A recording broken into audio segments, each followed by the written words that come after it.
With a cheerful message for day 4. We're going to start off this morning with a research talk by Niana Mohammed, who's currently at Penn State, previously at Vanderbilt in the Fisk Vanderbilt Master's to PhD Bridge program. Still working with some of the folks here. So Niana, without further ado, take it away. Hello, people. This might come off as a very pessimistic rant by a very pessimistic person, so bear with me is all I'll say. I figured why give you so much background when other people have done the job for me. All I'll say is the picture that I'd like for us to keep in mind as I give this talk is that when I say binary, we're thinking of a scenario where it's two black holes, where one black hole is less massive than the other one. As it orbits, it accretes more material from the inner circumbinary disk. That's the dark blob. And so we assume that any electromagnetic signature, broad emission lines, like Jesse mentioned yesterday, that we see in our spectra that we take come from the gas that's associated or bound to the lower mass black hole that's moving about. So again, Jesse gave such a nice overview yesterday, but the work that I do primarily focuses on optical spectroscopy of quasars. And what we do is we try to identify binary candidates based on what we call the radial velocity test. What that involves is we take an optical spectrum, and then here I've kind of zoomed in on the region containing broad Balmer line, broad H beta, narrow H beta, and narrow O3 lines. And what we look for is a broad emission line that is shifted from its rest wavelength, where I have the vertical dashed line marked. So this, upon first glance, is an exceptional binary candidate. We have a shifted broad emission line. We could associate that to some kind of Doppler shift in a broad line region. And so once we have said broad emission line, we measure the velocity. Typically, we look for large velocity offsets, about 1,000 kilometers per second or so. We usually go for such high velocities because that kind of makes it less ambiguous in our measurements. So once we have a candidate, we go ahead and we say, okay, let's monitor it as many times as we can over many years. This is the object that Jesse showed yesterday. She's been working on it before I ever started working on it, and then I've been working on it ever since she was like, I have other things to do. But what we've done is, this is over 22 years worth of data that we've collected for this exceptional candidate that we call J0950. I say exceptional because, as you can see, over the 20 plus years of monitoring, it has a broad emission line. Do you have a pointer? There should be a red there. Oh, there you go. All right. It has a broad emission line that was initially blue shifted, and as time goes on, we have a broad emission line that gets red shifted. And as far as spectroscopic binary candidates go, this is a quite unique signature. We monitor so many of these all the time, and rarely do they show the kind of signatures that we hope for. Anyway, once we have those spectra, we cross-correlate the broad emission lines, and then we extract radial velocity shifts. If we plot those radial velocities as a function of time, you get a radial velocity curve. And so this is the radial velocity curve for this object. I fitted it with a Keplerian orbital model. It indicates that it's if a binary, it is a highly eccentric orbit with a period of about 33 years. And what's useful about fitting orbital models is that you can extract useful parameters that you can kind of physically assess. For example, we can set lower limits on mass, which is really one of our primary ways of ruling out binary candidates. By that, I mean, if you fit an orbital model and you get a mass that's close to or greater than 10 to the 10 solar masses, it becomes immediately unphysical because we understand that black holes cannot accrete fast enough to reach such high masses. Anyway, in the case of this object, once we fitted the curve and extracted orbital parameters, once you have orbital parameters, you can go ahead and make estimates about any potential gravitational wave signal. So this was mostly a speculative, fun exercise, but still useful because you're saying, okay, if we're looking at spectroscopic binary candidates, this is kind of the standard we should go for. Make sure you have a long baseline, make sure you have a radial velocity curve that you can say meaningful things about, and then there's no harm in speculating about gravitational wave predictions. All right, so I've just flooded this slide with multiple plots. All of these are candidates, other objects with shifted broad emission lines that we've been looking at. I've been primarily using the Hobby Everly telescope, which is honestly a privilege. I get to put in proposals 3 times a year and still get spectra, but that is kind of what we should do. Get as many spectra as we can in as short spans of time as we can. And if we're long enough, if we live long enough to see changes, then great for all of us. So these are just some candidates that I've been looking at. Now, what I didn't show is I didn't zoom in on each of those objects. And the reason I didn't do that is because many of them are showing what I find to be surprising behavior. And that is, yes, they have shifted broad emission lines, but it's been nearly 2 decades. And our data shows us that many of them have shifted broad emission lines that do not change in the span of so many years. This is a difficult pill for me to swallow. But I show this object, it's called J1536, because we have many more spectra for it. In fact, I should give credit to my advisor, Mike Heracles here. He's just been blindly putting in proposals, taking advantage of the HET, and he's like, oh, take a spectra for me if you have time. And this is what he's managed to collect. But we are kind of in the business of doing rigorous radial velocity tests here. So we still went ahead and cross-correlated our broad emission lines. We measured radial velocities, and we did the classic thing, fit it with a radial, do a radial velocity curve and fit it with orbital models. So what I'm showing here is the solid line is a very low eccentricity orbit, and what we've extracted from that is a period of 10 to the 2.5 years, so a little over 200 years, and a lower mass limit of 10 to the 8, 10 to the 9 solar masses. The dotted dash line is kind of a median fit, what we think of as the best fit. Now, sure, I mean, one could say this could be a binary candidate if we wait 300 years and see changes, but like no one has the time, and no one will be alive.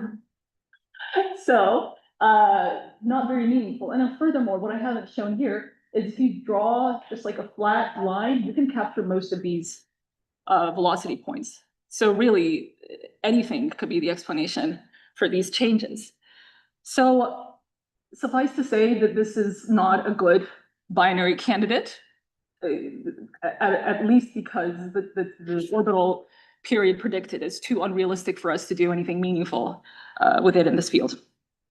Okay, so we were like, okay, let's do a few more things. Okay, what if we do a few speculative exercises? What if we observe this object for another 10 years, and we have no reason to expect that its broad emission line will experience substantial changes over the next decade or so? There's like no physical explanation we could come up with that would allow that. But so if we continue to observe it and we get these radial velocity fluctuations, how would the mass limit obtained from the orbital fit change?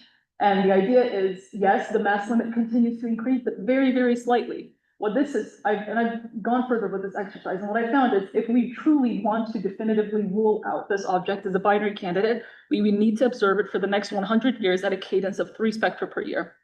That way we can reach a mass of 10 to the 10 solar masses, and then we can say, okay, good, we can move on to other candidates. But like I said, no one has the time. Another thing we've done is Colin Dabieri here at Vanderbilt has done very great work in trying to quantify something we call jitter. Jitter is this fluctuation in radial velocity that just about any quasar experiences. I don't know that anyone really knows what causes jitter, but we assume that it has to do with actual structural changes within the accretion disk that manifest in the broad emission line. So any quasar can show this jitter-like behavior. It's almost nose-like behavior. So he has quantified jitter. He's done a statistical work for it. And so I used his prescription and I kind of added jitter according to Colin's prescriptions. And so those are the blue dots that you see here. But then what one could do is, okay, because it is really important for us in this field to kind of observe and get spectra as many times as possible. But like a lot of people don't do that, and we don't have the resources to observe as many times as we want. What happens if we did observe for the next 10 years, but we didn't observe it at a high enough cadence? And what I'm trying to show here is it creates this false curvature that can mislead anyone into thinking that this is an exceptional binary candidate. You're like, oh, this is a nice curve. I can fit it with an orbital model. And sometimes you might even get periods that are reasonable. By reasonable, I mean, like, give it 50 years. I think anyone would be happy with a 50-year orbital period rather than like 100 or so. So this is all just to show that things are not turning out well for a lot of the spectroscopic candidates that we thought would be worth monitoring. Okay, this slide is a little misplaced. It's a big jump, but I did talk about binary candidates and how we suspect that orbital motion manifests in the broad emission lines as shifted broad emission lines. But there is a big, big caveat in all the work that we do, and that is the same signatures that manifest in binaries can also come from single black holes, a single accretion disk. Okay. And so what I've shown here is just a single accretion. I say accretion disk. When I say accretion disk, think broadline region. Okay, I'm kind of doing the weird thing where I'm not separating the two. But so if a perturbed broad line region, and we know that accretion disks have Keplerian motion, and so as it moves, it can cause the same signature that you see in binary models, right? So going back to the candidate I mentioned, sorry, I should no longer call it a candidate, but the object that I showed earlier that had a broad emission line that does not change, we're like, okay, forget about the binary model. What if it's just a single black hole? And what we have shown is that it can be very well described by a single accretion disk model that has a perturbation in this form of an arc. So this is just a single epoch spectrum because as you saw, the spectra look exactly the same almost from time to time. So we just took one spectrum, the highest signal to noise spectrum, and we fitted it with this Keplerian orbit model, and that's what the red fit here is. So we're like, okay, we should explore this further. Okay. So then the next thing we asked was, okay, if it is indeed due to such a strange perturbed model, then how long should it take for this perturbation to make kind of a full circular orbit, if you will? And what I'm showing here is how much of a change we should have seen in the spectrum had this model persisted, because what the model tells us is that it would take 37 years for this perturbation to make a full orbit. And given that we already have 17 years worth of data and we've not seen any changes, this is yet another thing we cannot work with. So, okay, one says this might not necessarily be the model, but the problem stands. The fact is we were still able to describe one epoch spectrum with a single disk model. So we said, okay, let's ask one more question. What is the minimum change in this angular displacement that we can tolerate in the span of 17 years? So we're saying, given that we've observed this for 17 years, how much of a change should we have seen? And such exercises lead me to the answer that it would take 160 years before I could get a minimum change in angular displacement that would manifest in the broad emission lines. And then we're like, okay, sure, one could wait 160 years. I could say this is still a good object that can be described as a single accretion disk with a perturbation. But then what we did is we kind of tried to calculate, estimate a mass from that. So I'm getting a mass of 10 to the 9 solar masses. But then this is already a problem because initially we had estimated a mass for this object more directly. So there's a way to kind of use the width of the O3 emission lines.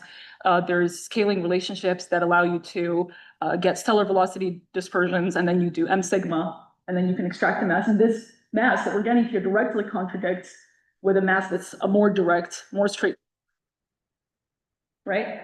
So more problems, more questions. We don't know what this object is. We don't know what it's doing. Okay? So then we're like, okay, let's not give up. Let's not give up yet. Let's go a little more crazy. What if it is a radiation-induced warped disk? A mouthful. But essentially, the idea is no disk is perfectly flat. There must be some tilt. And if there is a tilt, then one side receives radiation from the source more than the other side. And so there is this uneven distribution of radiation pressure. And then that can exert a torque on the disk. And then we also think of disks as kind of concentric circles. And so you have this tilt, you have this uneven kind of distribution of radiation pressure. And then because concentric circles mean that not every circle orbits at the same velocity, think of something that's kind of, that's received radiation pressure and is processing. And the more it processes, it warps and continues to warp and continues to warp, and it creates a structure that I don't know if anyone has actually tried to go from here to reproducing emission lines from such models. But what very smart people have done is they have estimated precession timescale for a classic radiation-induced warp disk. And if I apply this equation to the parameters that we have for the object that I mentioned, J5036, it tells me that it would take 1 million years for it to precess. So the argument still remains, or like, oh, this could be the broad emission line shift that we saw could be from some kind of perturbation from some kind of warp disk. We just have to wait, in human lifetimes to see the changes that we want to see, which is really not useful, again, for the stuff that we want to do. Anyway, I'm almost done here because all I wanted to add was that the reason I'm here at the summer school is because it has become very clear to me throughout the work that I've done that electromagnetic searches alone will not be sufficient to do the work to search for binaries. We have to kind of attack it, yes, from the spectroscopy angle, do radial velocity tests. It's kind of demoralizing as we've seen, but then also check if they're single black holes, try to model them, see if there are other explanations. And another test I have yet to learn is doing continuous wave searches. So that is the same object I mentioned earlier. And I'm ideally going to come out of the summer school being more proficient at how to take some of the amazing software people have built, like QuickCW, Enterprise, you guys have heard it all, and see if I can inject a continuous wave signal and into the residuals and then kind of recover it. So these are all posts just to show my frail attempts at trying to do this, but I am done. Thank you so much.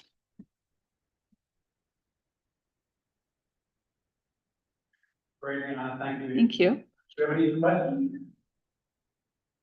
Probably about jitter. Yeah. So how do you model that, and what's the difference in jitter for people and binding? That is a good question. Jitter. So there have been a handful of attempts at modeling jitter differently. So the one I mentioned by Colin Dabieri, he actually is the one that has done the most intensive test of jitter so far. And he didn't distinguish between like this binary or single black hole scenario. He just went and grabbed a bunch of SDSS spectra from, I forget which data release, and he tried to look for quasars that had repeated observations, so 2 or more observations over time. And I forget exactly the statistical tests he performed, but what he did find was that jitter scales over time. What I mean by that is the longer the time span over which you observe an object repeatedly, the larger the jitter appears to be. I don't know that he or anyone else has like rigorously tried to attach a physical meaning to why that is the case, but there is currently no distinction between the jitter seen in a single black hole system versus a binary. But then on terminology, the jitter that Niana is talking about is clearly different from time jitter and pulsars. So just keep those, it's the same word, but different physical terms. Yeah, on, I think your first slide, whatever, the first stack spectrum you showed would be, Sky? yeah. Wondering, there seems to be some sort of absorption feature occurring as well. Is there Yeah. some sort of mechanism that will explain that? Yeah, that is sodium 1D. It is an atmospheric Okay. problem. So the latter spectra, the last 3 or 4 are actually newer spectra. I cannot be radial velocity measurements for those, but all that's to say that technically we correct for those. Okay. And if you're too lazy and you don't want to correct for those, you just make sure that you exclude those absorption lines as you make your radial velocity measurements. But yes, So it's on that side. yeah. Excuse me, do you make all of your, the artists impression, they all have everything? Yes, I am trying very hard to become an artist. It has become less fun the more art I've done, but I don't know. If you have opinions, please share them. Oh. Oh, gosh, okay. Yes, there's a lot of physics I'm breaking in making this image, but if anyone wants to try doing this themselves, I recommend Procreate. It's a one-time payment. And if you have 24 plus hours to sit down and produce one image, go for it. I thought that was a speech. Yeah. Yeah, so it's actually, we can have a longer conversation about this, but yes, it is all in Procreate. Yeah. All right, so I'll show you the talk again afterwards. Thanks again, Niana. Thank you.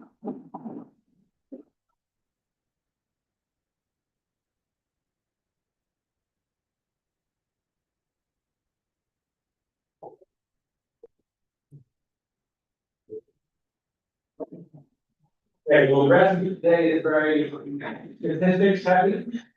Which I was at a conference recently where a senior astronomer who we in showed some disdain for the lengths to which we went to make Bayesian models to extract very small signals from very big data. In the front of the statistics textbook, I've seen something along the lines of, if you need statistics, then you need better data. We don't like to live in a world where the signals show prominently in tiny error bars, but gravitational wave signals are super tiny embedded in noise that is often just phenomenologically described rather than having a physical model for it. So we need a thin foundation in statistics.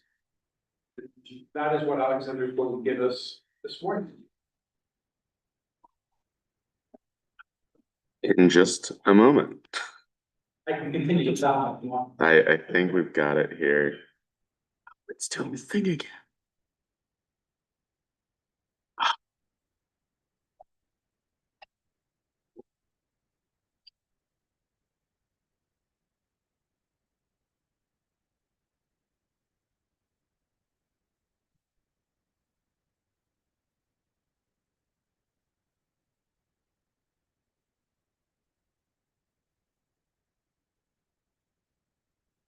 I literally had this working yesterday. Okay, I'm just gonna share from there again because I had all of the buttons yesterday when I was leading a telethon, and now they're gone. So peculiar. Don't know. Yeah, it's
Okay, that should be good.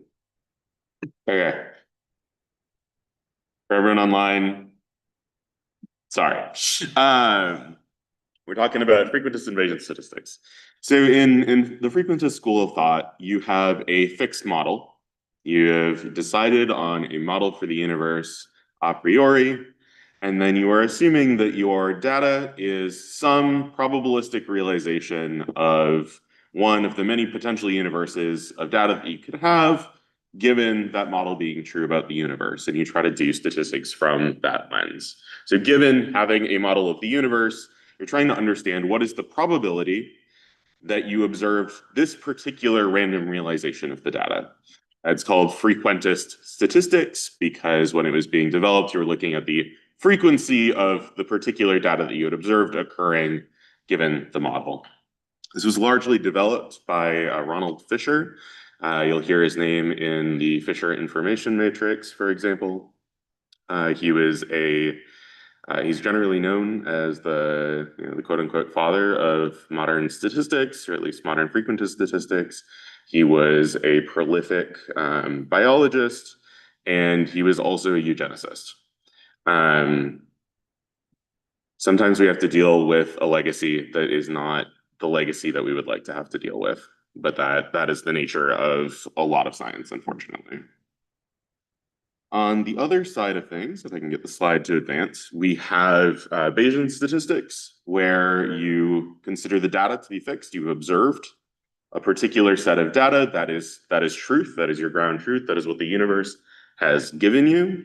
And then you have a probabilistic model. You say, given my observed data, which is the one thing that I have been handed, this is the observation that I have been made, what is the probability that my model parameters take on particular values?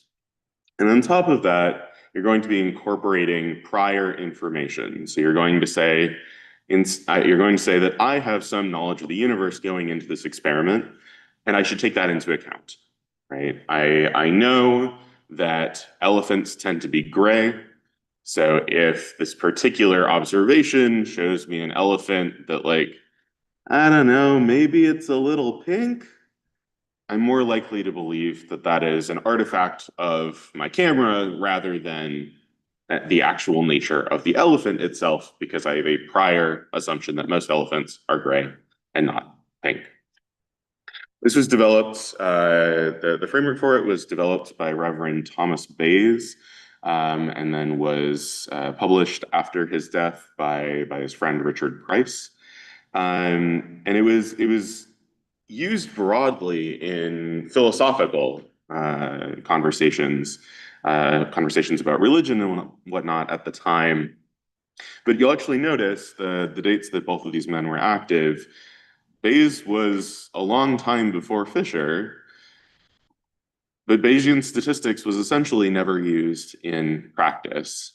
And that's because it's extremely computationally difficult to use Bayesian statistics, right? Bayes developed this framework. There were a lot of philosophical arguments, but apart from a few analytic problems that one could solve fairly easily with just pencil and paper, to actually run Bayesian analyses, you need to have modern computational infrastructure. And so Bayesian statistics largely languished in a certain amount of obscurity, at least in the sciences, until about the middle of the last century. So I'm going to break through a derivation of Bayes' theorem and work out the actual statistics behind here. If I start going too fast, please genuinely raise a hand, tell me to slow down, and I will vamp for a little bit, because I know it's always hard to copy down when someone is able to advance the slide with a click of a finger. Okay, so the two concepts that we're going to need, both to understand Bayes' theorem and to have a good foundation for statistics more broadly, are going to be the idea of conditional probability and joint probability. So this is notation that you'll often see in statistical contexts. People like to use capital A's and capital B's and capital C's.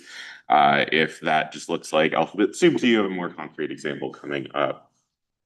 So conditional probability is just the statement of, given B, what is the probability of A? I'm conditioning my statement about A and the probability of A occurring based on the assertion that B has already happened or B is already true.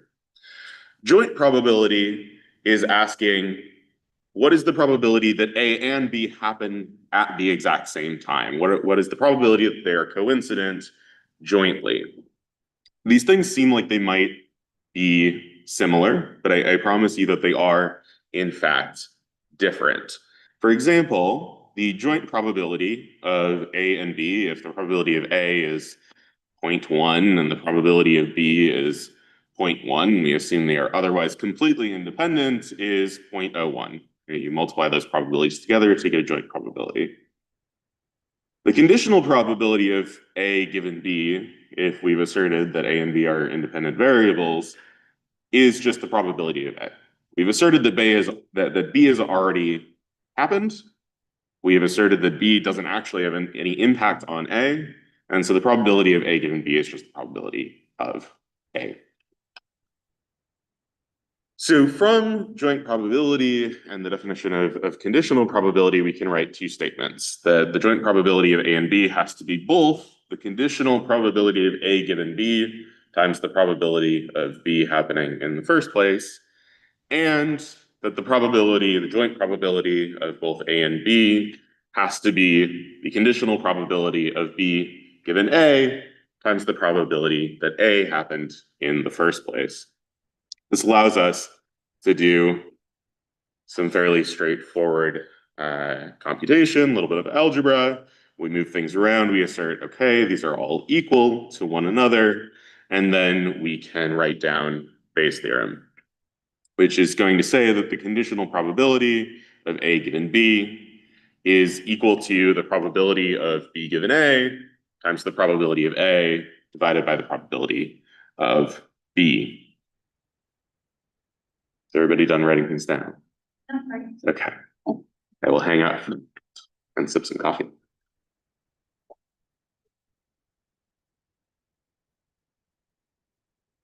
Good. All right. So A's and B's are all well and good, but let's talk about this in terms that we actually care about, which is our data and our model. So all of these different pieces of Bayes' theorem have their own names. The thing that we're trying to get on the left-hand side of the equation is the posterior. That's the probability of our model and its parameters given the data. This is ultimately what we are trying to infer. We want to say that we have some model and we know what the distribution of the parameters of the model is once we have included our observations, and then we can take that final step of interpreting the statistical results. The conditional inverse of that, the probability of the data given the model, is called our likelihood. And this is generally speaking going to be the central engine of any statistical analysis and the thing that we need to write down to get started.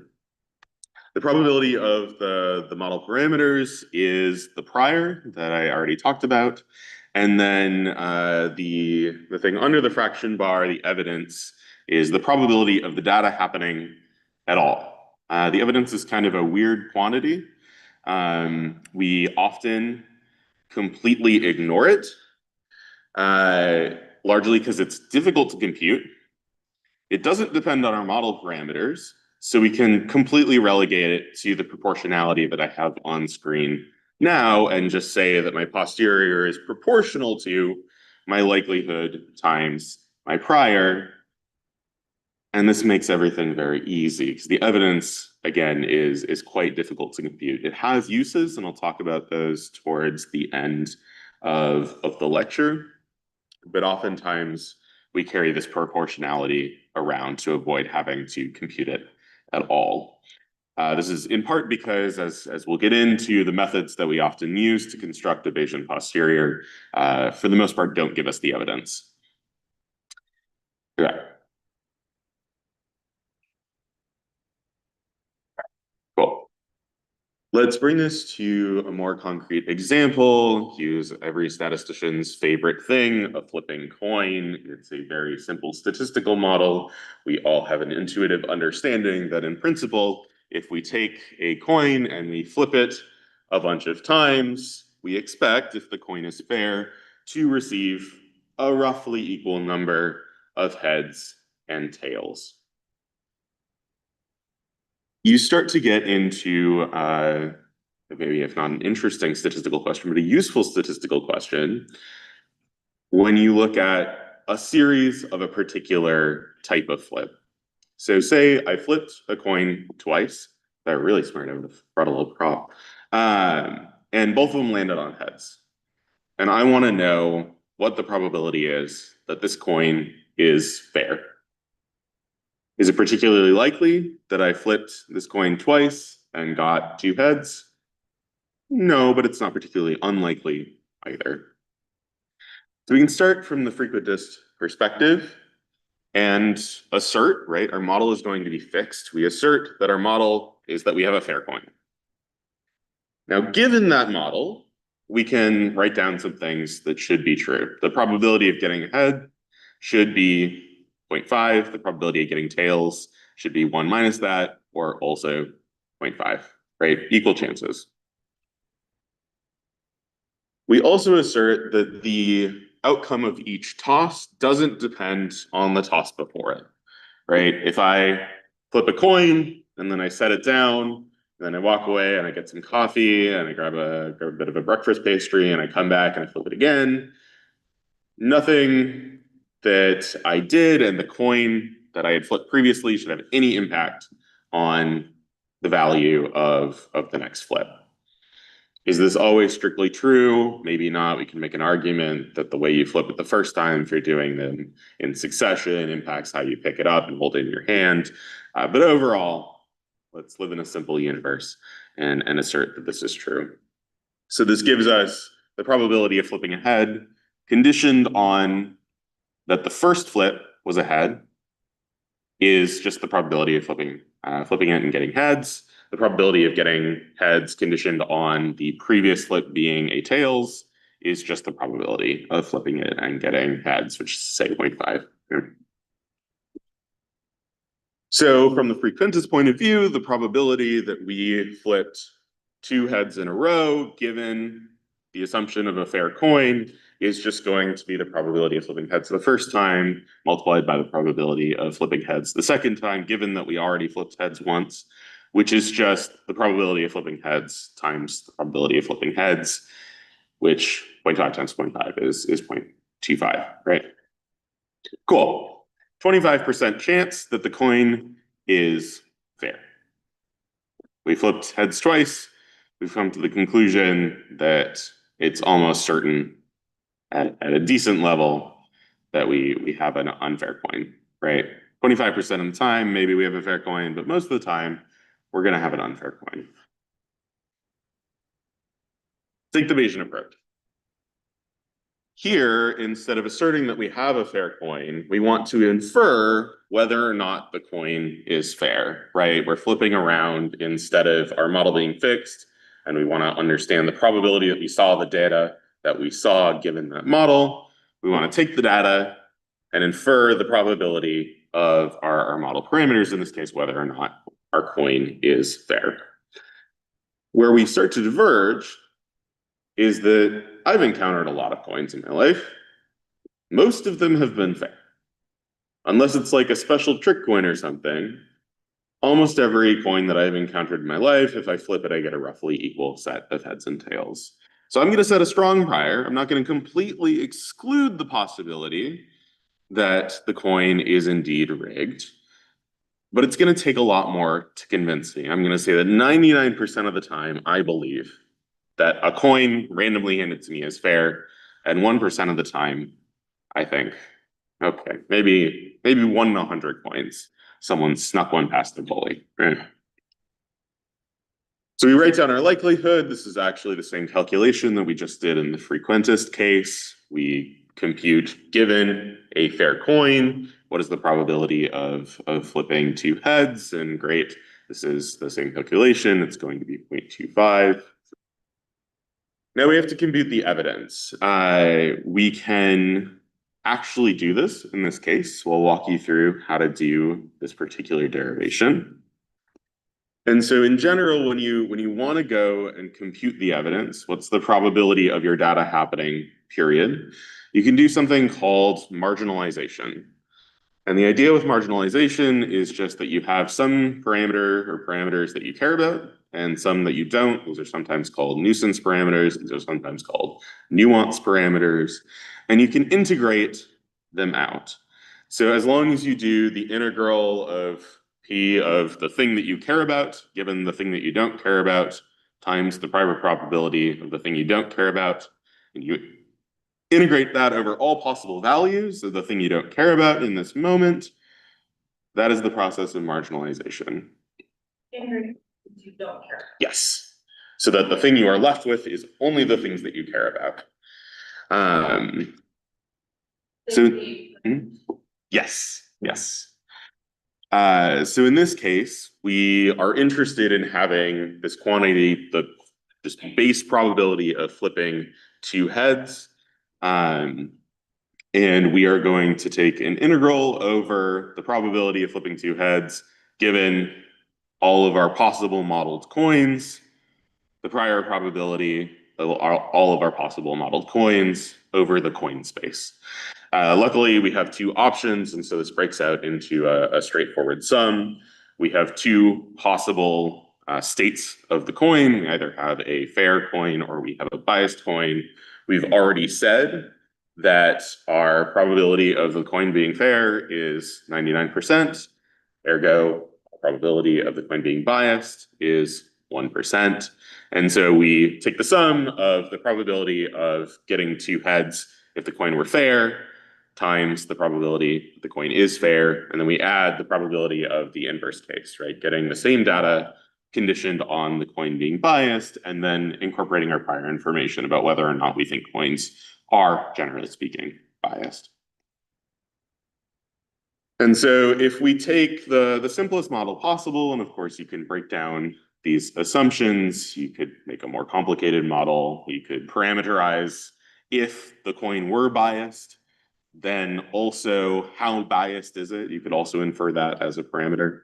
But let's just take the idea of this coin is actually, it's just got a heads on both sides. So no matter what you do, it's always going to land heads, which means that the probability of getting two heads given a biased coin is going to be 1, right? We will always get two heads no matter what we do. And so you can do the calculation, you get a number, and this is integrated over our model. So again, this is a model dependent process. This is the probability, just baseline, that this happened at all. And it's a little under 26%. Yes. Mm-hmm.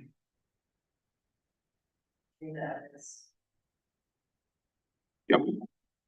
So it comes down to in order to do a marginalization like this, you have to have that prior term in there in the first place. Yeah. Okay. So we've got all of the numbers that we need for the right-hand side of Bayes' theorem. Did I go a little too fast? Are we good? Okay. We've got all the numbers that we need for our right-hand side of Bayes' theorem, so we can just do the calculation.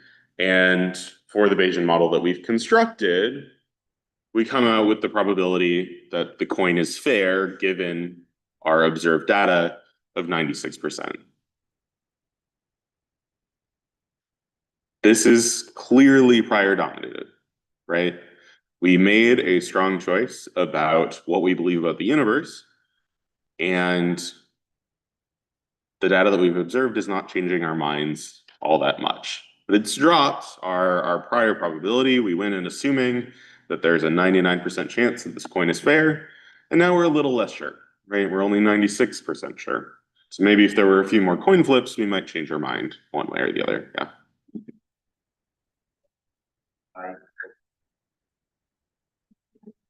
So evidence is relative, broadly speaking.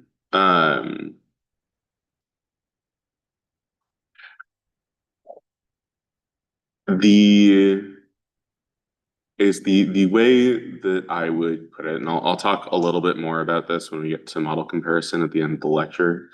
But broadly speaking, the amount of the number of the evidence corresponds to how likely it is, given the model choices that you have made, right, that your model is describing your data well.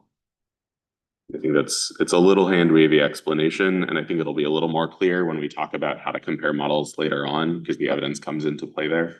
But I think that's the best numerical explanation I can give for it. Okay. Let's break out into small groups, and you're going to give this a shot yourself with a different physical scenario. So try to be in groups of say 4 or so, given the number of folks in the room. And you do have to get up and go talk to people. I'm so sorry, I will make you do it.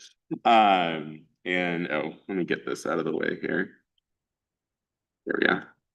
Yeah, take a look at both of these in order, and consider a case that actually comes up in the real world, in terms of testing for diseases and how you want to handle that.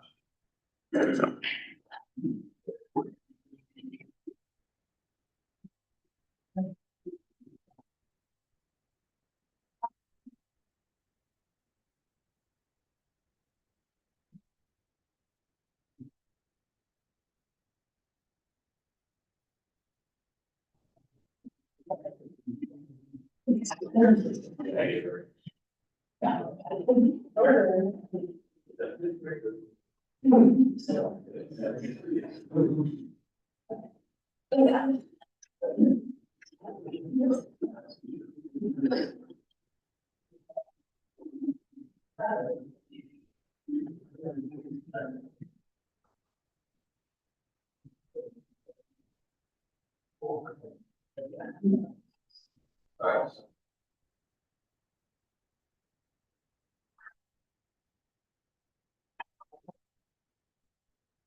For sure. And most of them and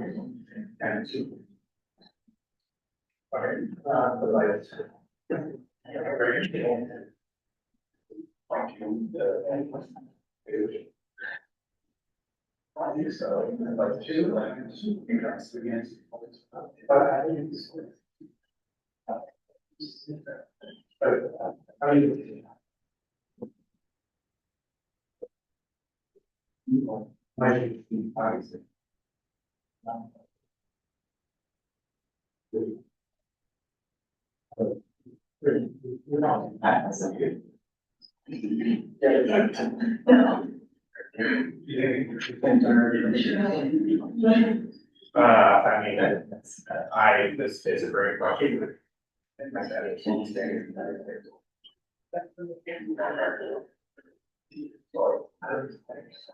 I can like start to throw some point to not even 10.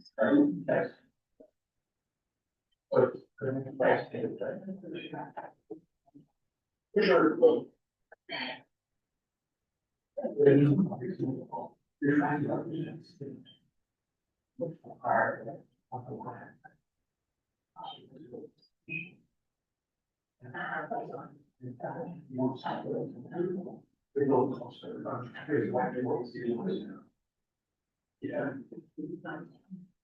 No, it's not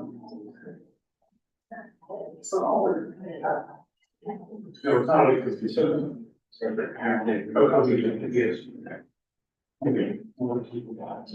that's right.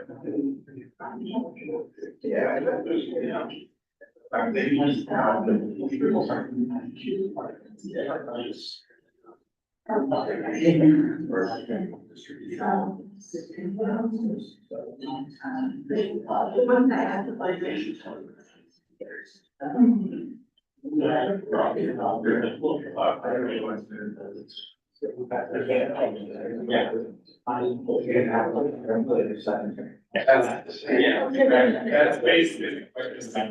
I was thinking that. All work with. This sounds weird. I think that makes sense.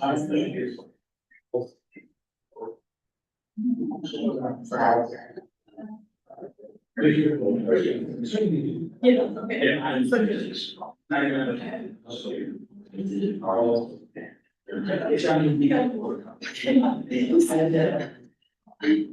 Okay, so then.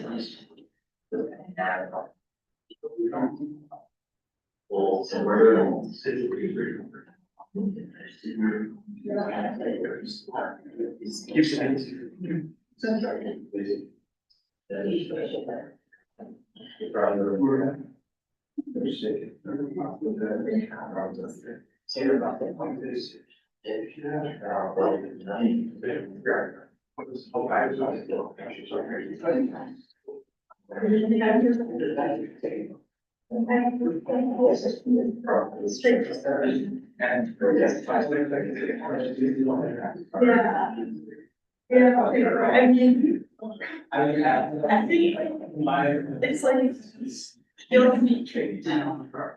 Yeah, okay, so there's two that are one. Yeah.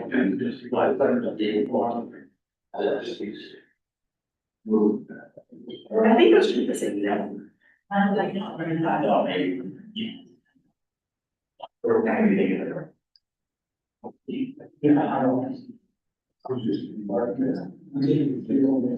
Oh, yeah, yeah, I see. Okay, nice.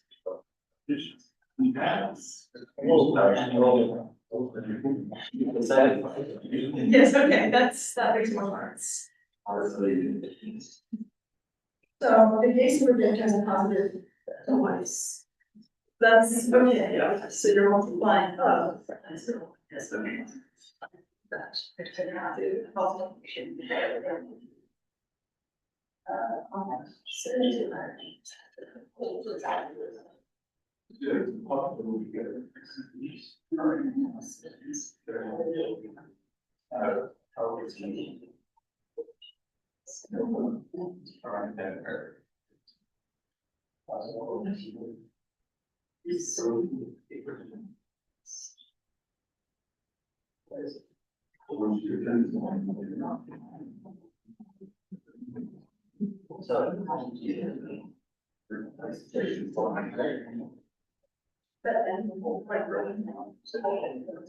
Yeah, so I'm just doing.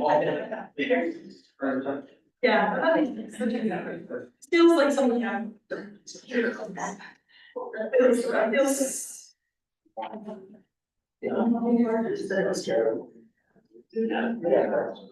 Yeah. Does that make sense?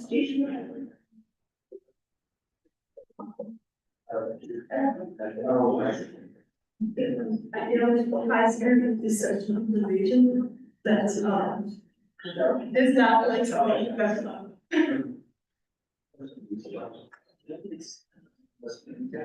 Yeah, I just like junior year in high school and that was yeah, I mean, I've never had to this companies. So I haven't done this since I was about 16 or 17 years old. Lots of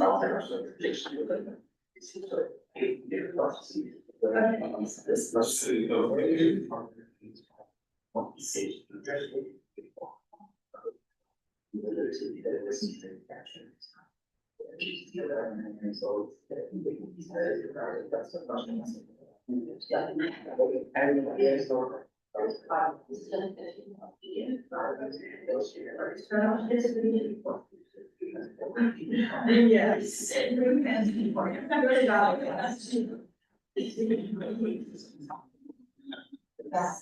One positive, you know, 0.0. And doing that.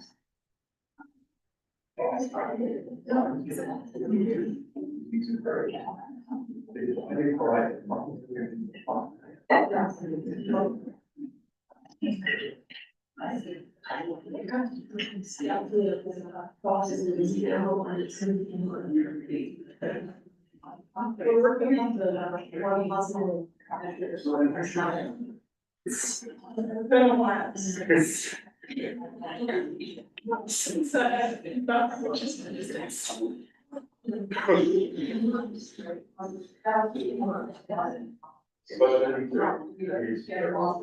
I don't think so. I mean, you don't think about it.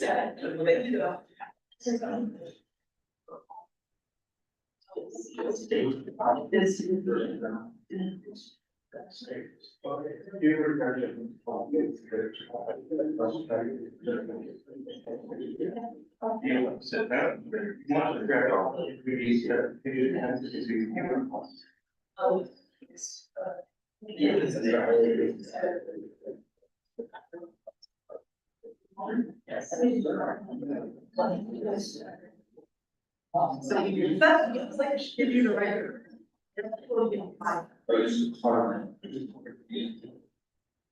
So, I just want to give a second.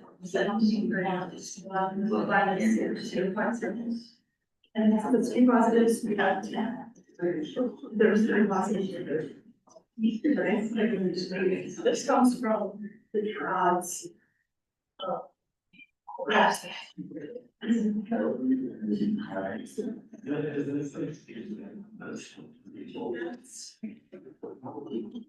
I guess there's one thing. So we're trying to figure it out. Yes.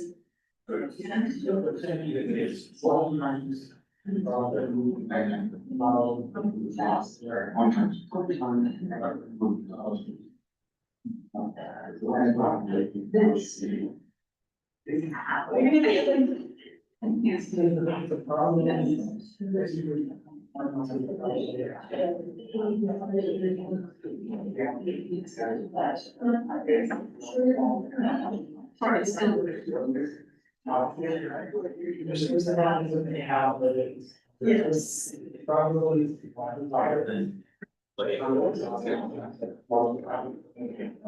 Balls. Yes.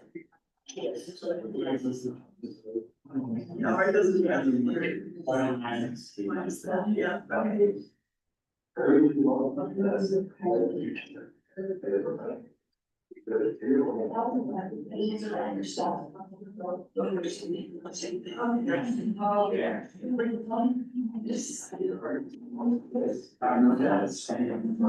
No, me too. I feel like I can typically not understand use, but always feel yes.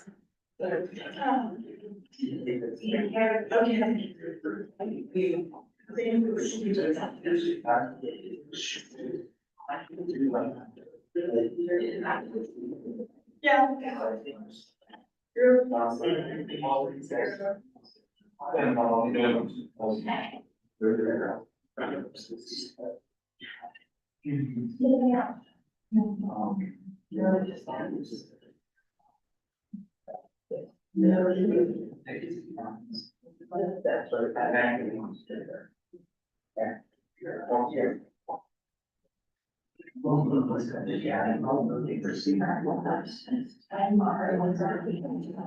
It's very healthy, right? On the parents. It's very like, it's sometimes I have time to use it. Great. Yes, okay.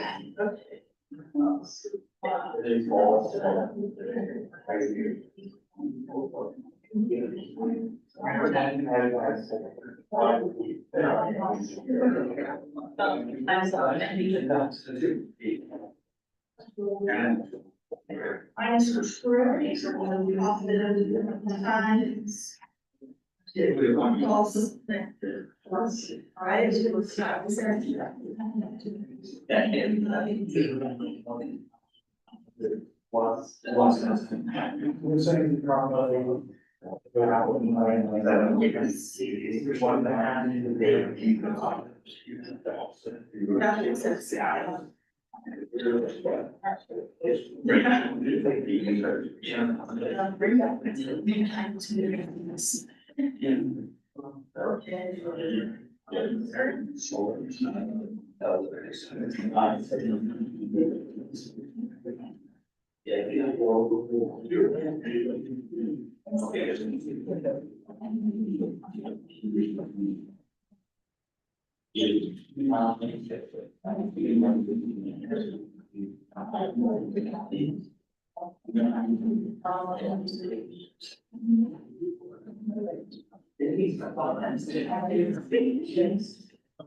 It's, yeah, it's 0.01%.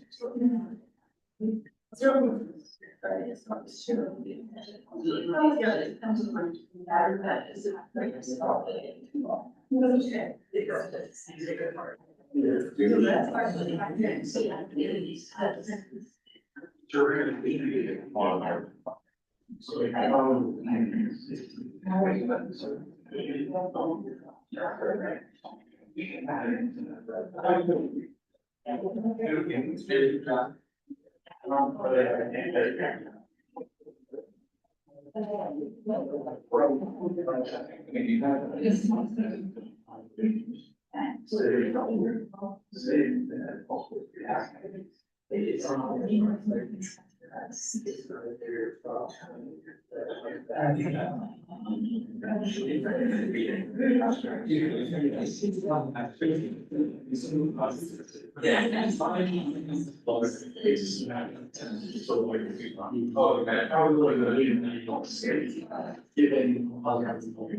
You're saying because I didn't replace,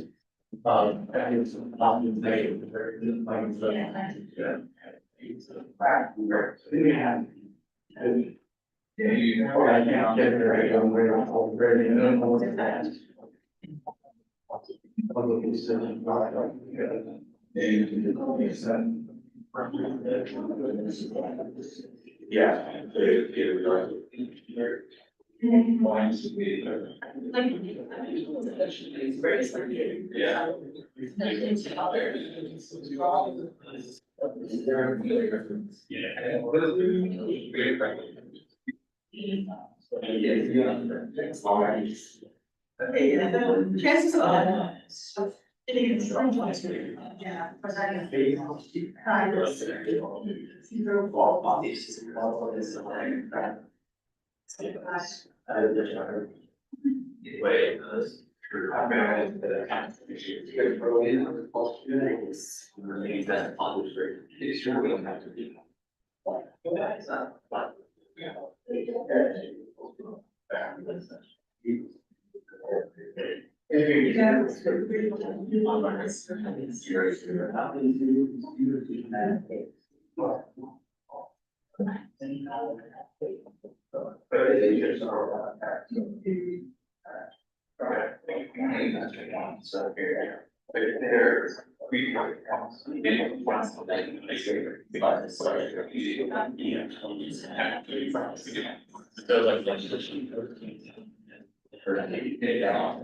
Yeah, so those are like.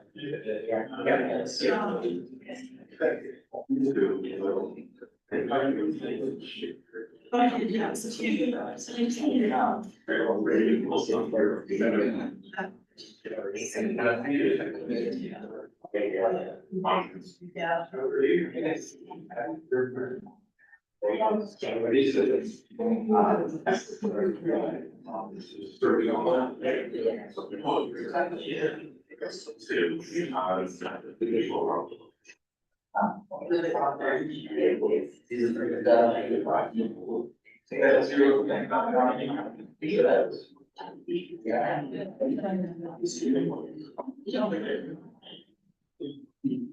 That makes sense.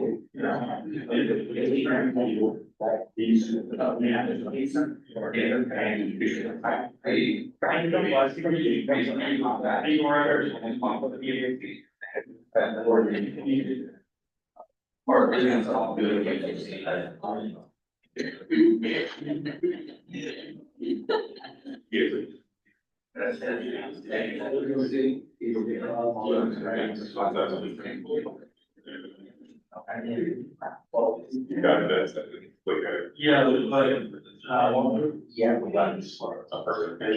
And these, that we're going to like.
Yeah, that's.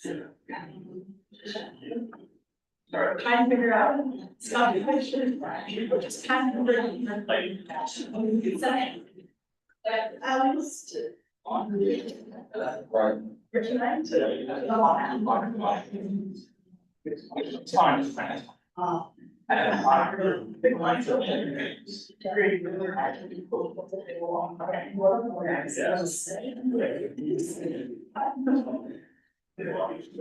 Yes. Okay, that's just okay. So just do like nice. Where I want to do the asking. Figure out. And then what happens if there's one. Yes. And that.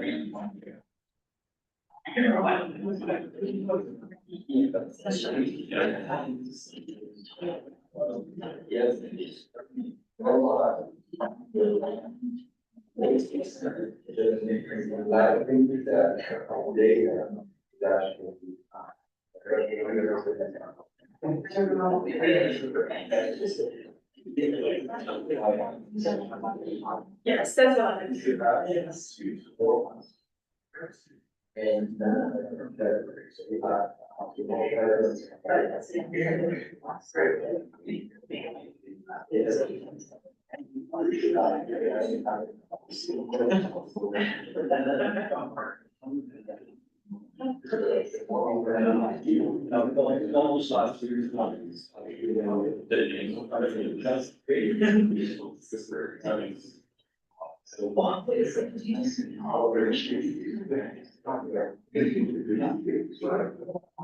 Yeah, I see.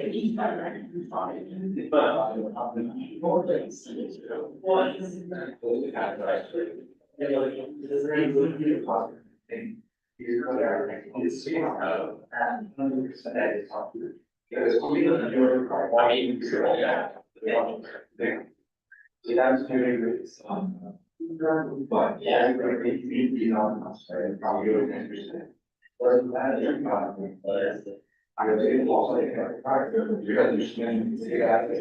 Yeah.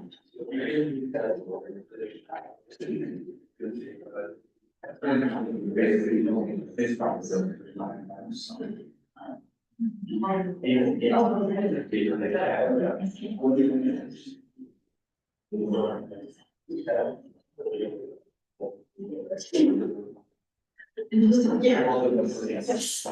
No. It came up.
Okay, oh, this book. Yeah.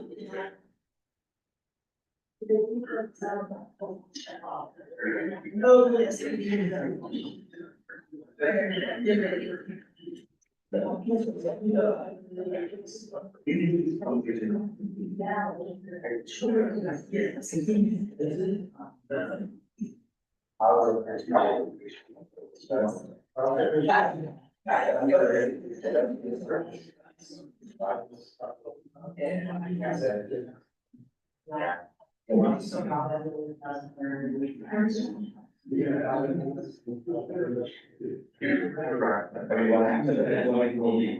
Because right now, I don't.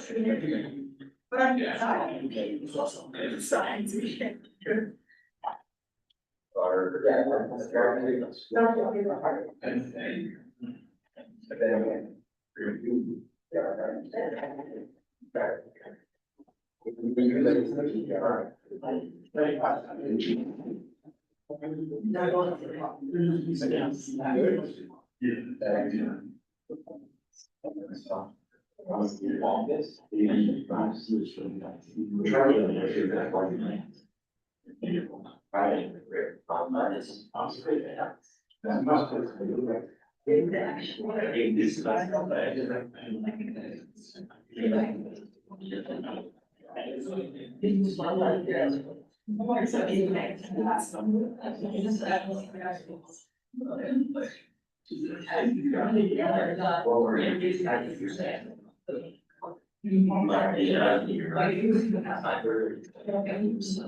This one, yeah.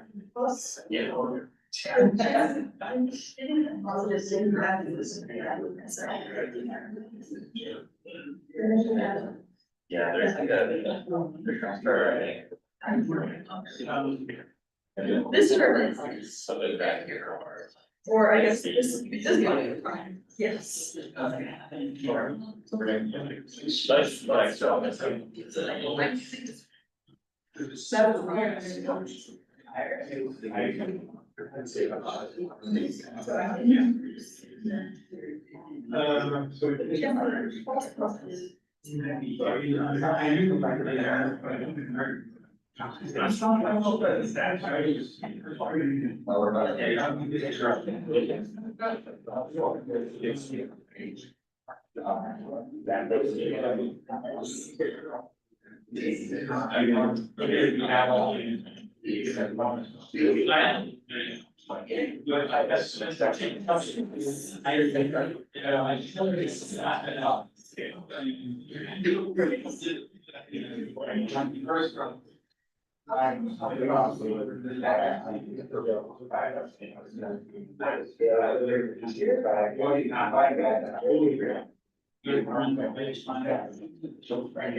Yeah.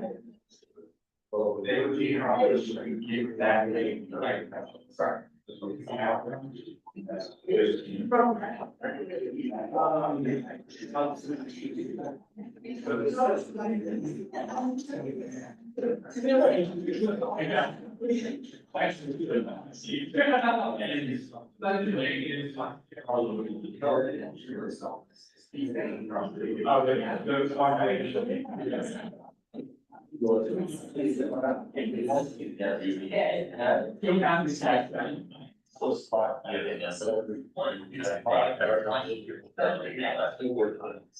So I think here.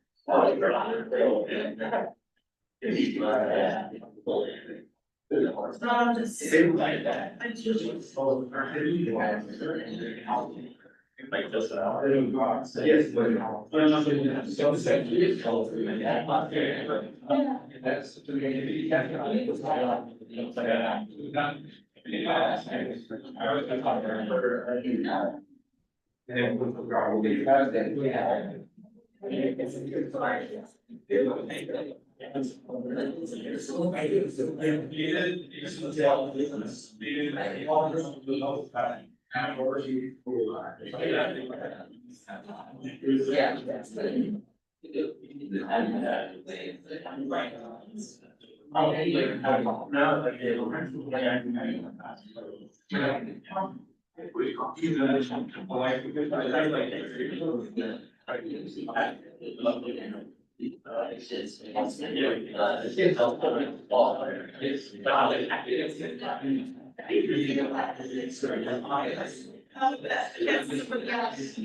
Yes. It's a very cultivated shit. So like, maybe don't you lost. I guess it's even so, right?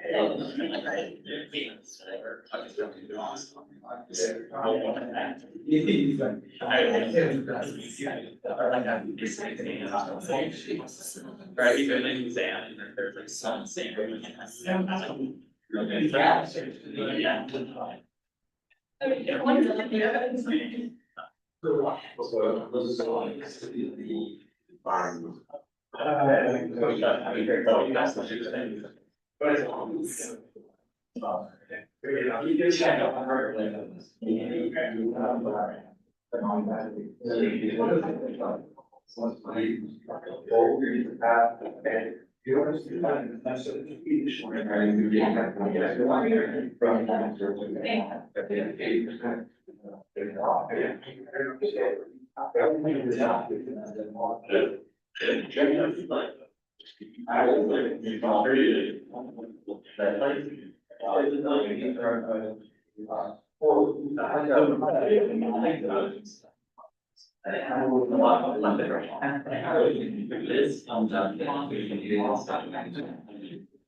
All right, everybody.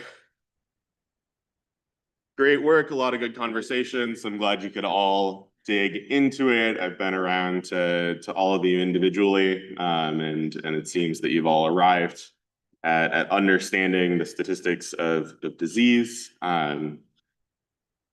Really excellent conversations throughout. You went into all the rabbit holes that I was hoping you would. So great job.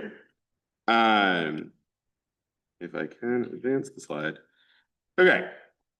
So these were analytic examples, right? These are things that we can in principle work out with a pen and paper, and in practice, that is essentially never the case for Bayesian analysis. And this is the reason that Bayesian statistics, broadly speaking, didn't have broad adoption until the latter half of the last century. Because we need a computational approach. Right, we need to have some sort of computing ability and then be able to implement a Bayesian analysis within that computational setting. And so what we're going to start with, right, the easiest thing to do is you can say, okay, well, I have the equations for my likelihood and my prior. If I am willing to neglect my evidence, I can just evaluate that at every point in my parameter space, and I can just directly calculate the distribution that I care about. This is great for one dimension, basically. 2 dimensions, sometimes you can still pull it off if you have a small parameter space, but it scales as to the power of the number of dimensions, right? So the number of points in your space, if you've got a reasonably dense grid in 1D, will be that to the 6th power once you go to a 6-parameter model. And in the business that we're in, sometimes we're dealing with a 6-parameter model, and that's already intractable to do a grid search. And sometimes we're dealing with a 100,000 parameter model, and it's completely impossible to do something like this. We would need more bits than there are electrons in the universe, right? So we need to figure out another way to evaluate Bayesian analyses without needing to just use blunt force, search at every single point in our grid space. And that's what we're going to get into with MCMC methods, which Kyle will give you a demo about in a bit here. So MCMC is Markov chain Monte Carlo. Monte Carlo because you're dealing with random draws named after the casino, and Markov chain because each step only depends on the previous step. So the basic way that an MCMC algorithm works is you're going to draw from some proposal distribution, often your prior. You set your prior distribution, you randomly sample from that, and that's going to be the point that you're starting out with. You then compute your likelihood of the data given the set of model parameters that you have drawn as your theta t here, just theta. Theta is often used as shorthand for parameters broadly. Then you're going to use what's called the Metropolis-Hastings algorithm. There are also other ways that you can do sampling, but this was the first one. It's called the Metropolis-Hastings algorithm for two of the people that were on the paper that it was developed in. The actual algorithm was developed by Ariana Rosenbluth, whose name didn't make it on there because this was happening in the 50s at Los Alamos. I think it's, again, worth noting that the folks who developed this, which I think is inarguably foundational to the way that we do modern Bayesian analyses, were researchers at Los Alamos who were working on the hydrogen bomb. And they were doing this in their spare time because they had essentially the only large computer that was available in the United States. What you're going to do is you compute the ratio of what's called your target distribution. In this case, we're interested in our posterior, right? Probability of theta given our data D. And so you want to compute the posterior of our proposed point to the posterior probability of the point that we were just at. So our current state, so to speak. And if this quantity A, this ratio, is larger than a random draw from 0 to 1, then we accept this new point and our sampler moves there. Otherwise, we reject it and we stay at the point that we are already at. And it turns out that if you do this over and over and over and over and over again, the set of samples that you are left with, the set of accepted samples, are going to be distributed as your target distribution, in this case, the posterior distribution of your model parameters given the data. And assuming you run it long enough, it will converge. The nice thing is that statement is absolutely true. This process will converge to the posterior distribution if you run it long enough. The problem is that defining long enough is essentially impossible, and long enough could be longer than the timescale of a PhD, right? So you have to, there's all sorts of tests that we're not going to get into today, but there's tests to see whether or not your distributions have converged or not. There's a whole bunch of fancy tips and tricks that you can use to try to make the sampling faster. There are alternate algorithms that achieve the same goals through different methods that you will be exposed to over the course of the next week or so. Okay, so you do that, and you're going to end up with something like what's on the right here, which is, this is a one-dimensional posterior distribution. This is actually a marginalized distribution from a higher dimensional Gaussian that I just made and sampled from. And so the way that we're broadly speaking going to represent these is you'll see a plot that looks like this. On the x-axis will be the values of the parameter that you're interested in.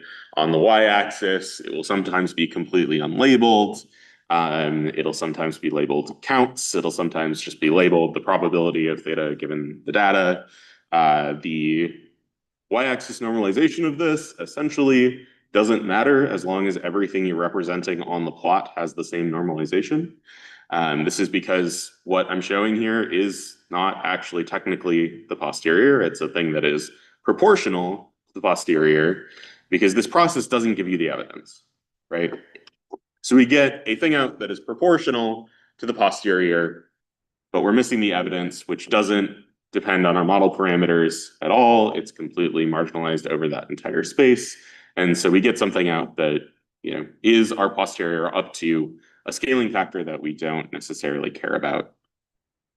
So generally speaking, you'll see the actual numbers that this distribution represents as some mean, occasionally a median, which is more useful for skewed distributions or improper distributions.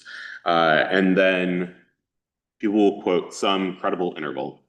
And the idea there is that you can take a look at your posterior samples and you can look at what the quantiles of those samples are. If you pick, for example, the 95th percent credible interval, you are making the statement that for the error bars that I'm quoting there, 95% of the probability falls within those bounds.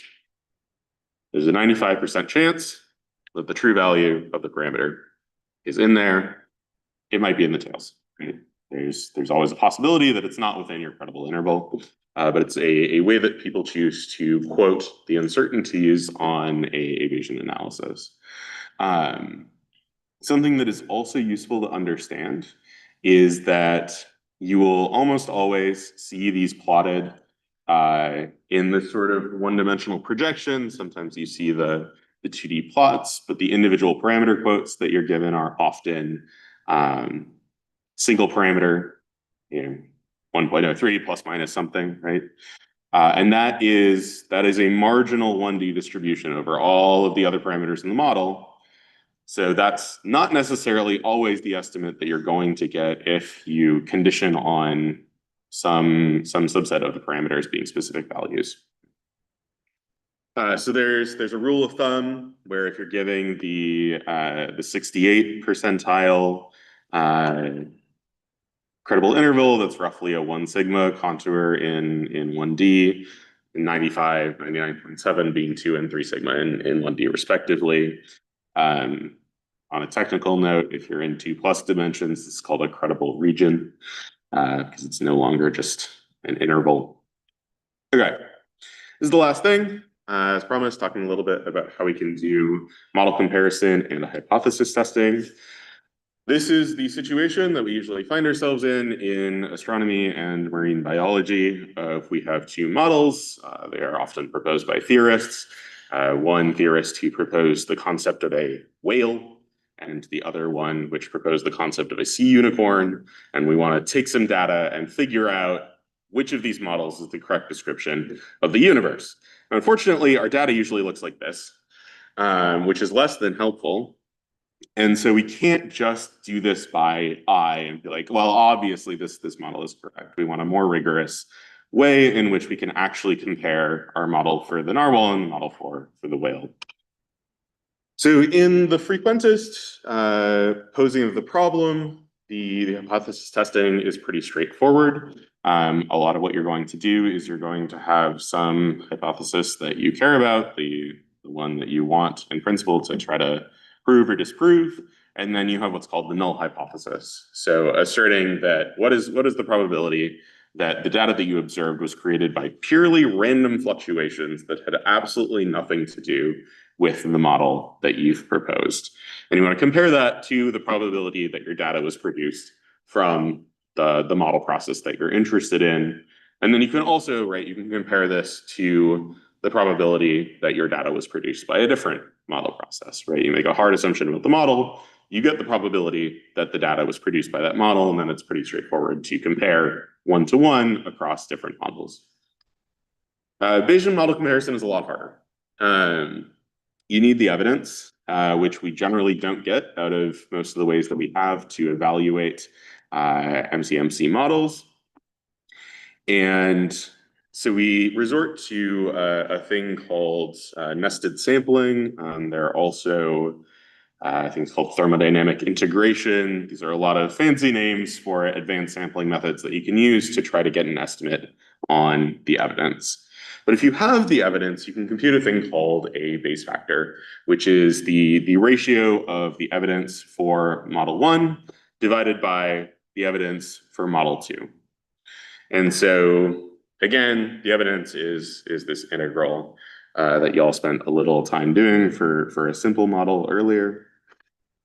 And this is, as I said earlier, this is the cumulative probability across all the possible values of your model parameters that of how those model parameters describe the data.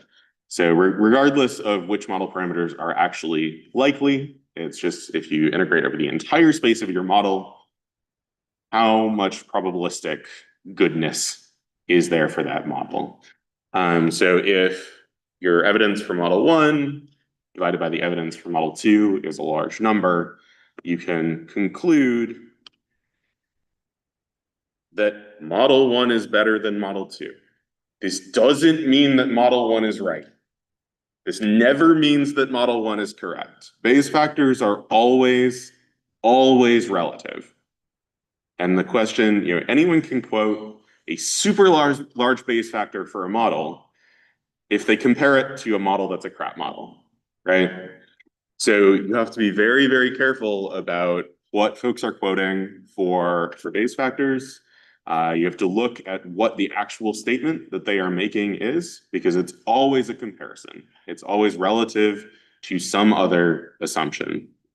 On top of this, no one agrees what a high Bayes factor means.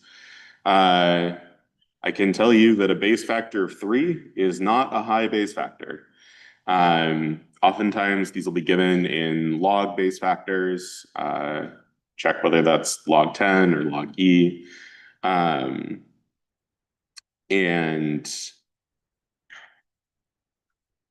I don't know, rule of thumb, I start to be confident when I'm looking at a Bayes factor of 1,000-ish or more. But it's very much rule of thumb. There's no strong definition of what conclusive evidence actually is. If your Bayes factor is 10 million, you're probably fine. Or the model you're comparing to is just a bad model, right? Okay, so yes. How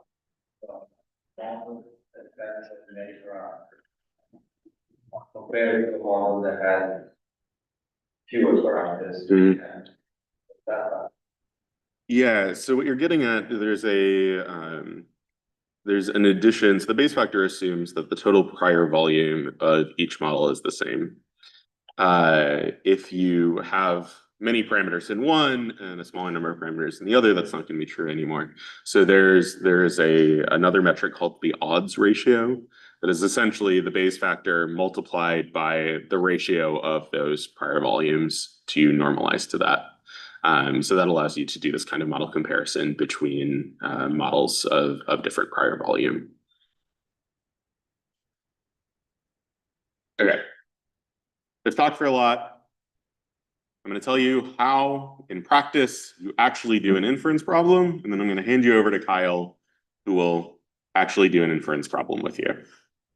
So the first thing that you want to do, you're going to sit down, you're going to define your likelihood.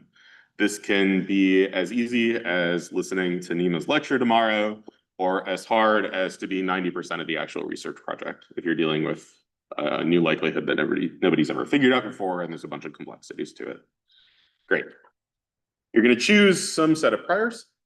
This is your choice. They might be physically motivated. They might be an attempt at an agnostic prior. A uniform prior is not an agnostic prior. It's simply a uniform prior. You are making a strong modeling choice by saying every possible point in your parameter space is equally likely. But you have to choose something, so you do. When you pick a sampling strategy, you'll see one, parallel tempered MCMC in Kyle's demo. You'll see more next week when Tyson has his lecture. You implement your likelihood in the chosen sampler, and then you're off to the races. And then you run into some sampling issues. And then you spend some time trying to make your likelihood more efficient, spend some time trying to make your sampling more efficient. You throw that in the trash, you go to a different sampler entirely because you realize the thing you've chosen isn't actually well suited to the problem that you've posed. 6 months pass, you use a lot of compute, and then you get some results and you can go off and you can publish a paper. This is, in my experience, the most true to life way of going about this. So, any questions? And I'm happy to answer them if you do.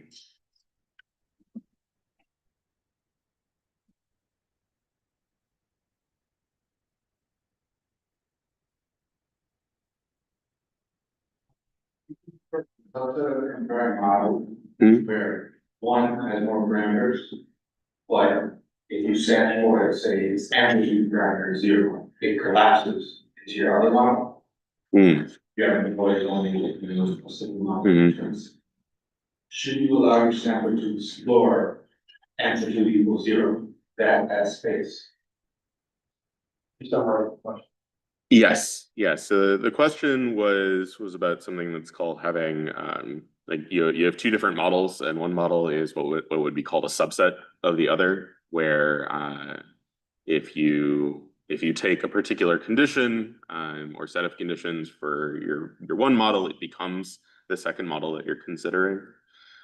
There are a couple different ways to go about this, and it's a priori valid to include 0 in your prior range. But then you have to be careful, right, about how much of your evidence is being spent at 0. If you want to do direct model comparison, it's probably more helpful to make a simple calculation, more helpful to exclude 0 in one model and fix it to 0 in the other, and make that one-to-one comparison.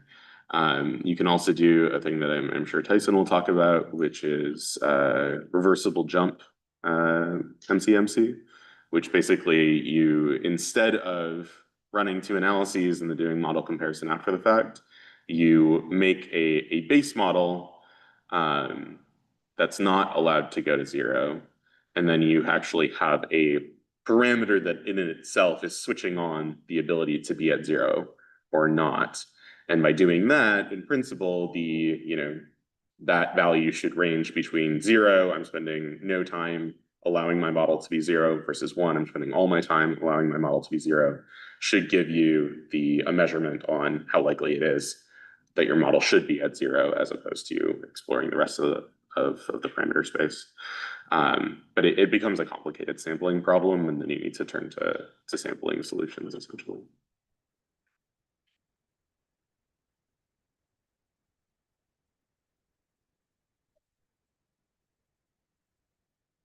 Yeah.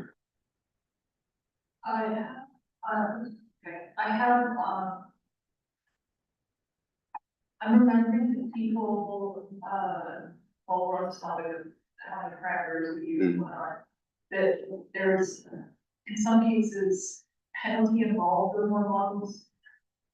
And I wonder if you could remind me how that plays into. Yeah. So the question was about when you have more and more parameters, is there a penalty that you can introduce to deal with that? And yes, it's called an Occam penalty for the Occam's razor. The best solution is often the simplest one, right? So any kind of reversible jump scheme, like I was just talking about, you have to overcome an Occam penalty to move to a higher dimension. And the odds ratio that I was talking about even earlier, implicitly by incorporating the ratio of the overall prior volumes, you are penalized for having a more complicated model, because every parameter that you add is going to increase your prior volume. And so you, in principle, can avoid the situation where you're just adding parameters and you can get a better fit because you've made an arbitrary number of parameters, and so you could fit anything and still allow the simpler model to be more robust.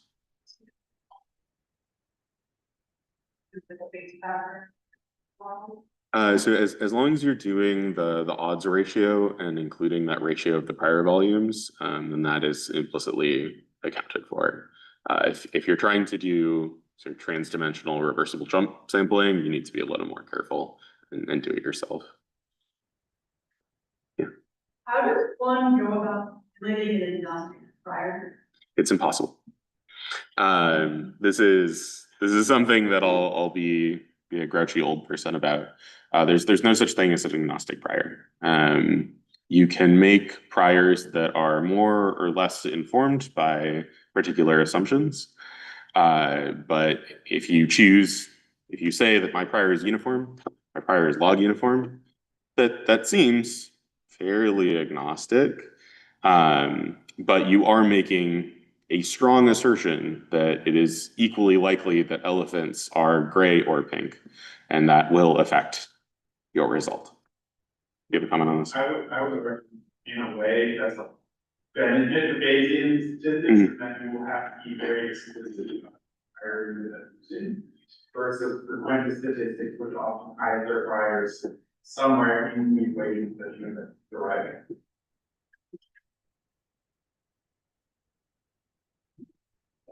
Regarding this operation, why don't people use bias operation?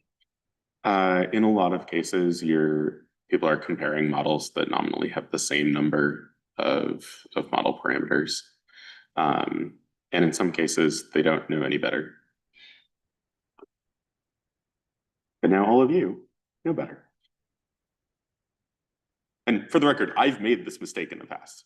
I have a paper that I'm a second author on that has this mistake in it, right? So if you don't know ahead of time, you'll learn eventually.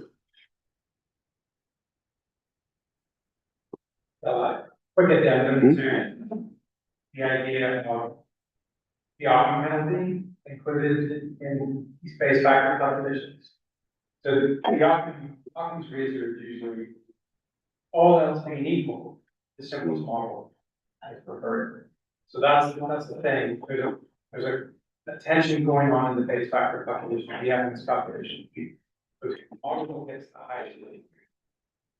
Not be a model that has lots of parameters. And then the one that is the most efficient and compact. So the optimum penalty just says that all else being equal, that is, if all the models achieve the same maximum likelihood, then the one that is the most compact in a posterior space will be preferred. So it's the most efficient, or some people like to use the word carcinogenic, the most compact and easy costly in the way you describe one. But if you have a bunch of parameters, like tons and tons of parameters that hardly impact your likelihood at all, and the posterior you produce ends up just being the prior, those don't penalize you. Because if the marginal posterior produced parameters turns out to be the same as the prior, then in the integral for the evidence, those just integrate out to be one, right? So they don't cause any kind of penalty whatsoever. It's only if they start to be updated by the data and start to be influenced by the data, so that you get some reasonable constraints. That's when you start to get penalty, because that's when they're going to be working your fit. I think it's like regarding the integral calculation, I always thought about this as like, kind of the volume or length dimensions. Where the more dimension you have, the less space you're actually mapping instead of that dimension. So I would think that would have thought that the evidence itself could already penalize. The evidence should, yeah. I mean, the evidence has that incorporated. You can simplify Bayesian evidence calculation with something that sort of looks like a likelihood ratio, and then something that looks like a volume ratio between the posterior. Right. And so it is kind of wrapped up in that calculation already. And then the odds ratio allows you additional control on what prior information you have about the different hypotheses and whether one is more believable for previous experiments or not.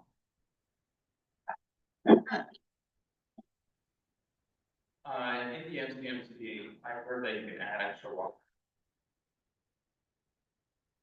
Yeah. So that's so essentially everything that I've described here is a single walker in that terminology. And it's basically just leveraging the fact that if you run one walker a long time, eventually it reaches a state where it's converged, you're sampling over your posterior, and you have to run it longer to get more samples. But if you have, say, 10 independent walkers, in the same amount of time, they can all get to a point where they're effectively sampling the posterior, and then you get 10 times the sample in the same amount of time. So it's just leveraging the fact that each of these explorations can be arbitrarily parallelized. So what would the Markov chains look like?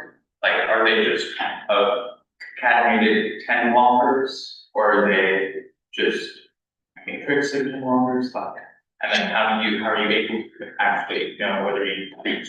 Yeah, so in general, and there are variations on this where this is no longer true, but in general, the walkers are all independent. And so your each walker has its own Markov chain and they don't talk to each other at all. So essentially you can cut things off to the point where you think you have each walker is a good representation of your posterior. And then you can just throw all of the samples together and make a posterior.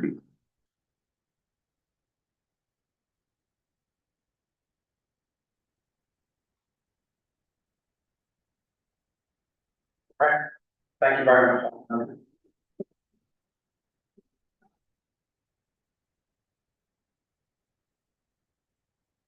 If I was ready, should maybe go straight into the hands-on. And maybe we'll make some progress, maybe lunch will arrive at some point, and we can take a break.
The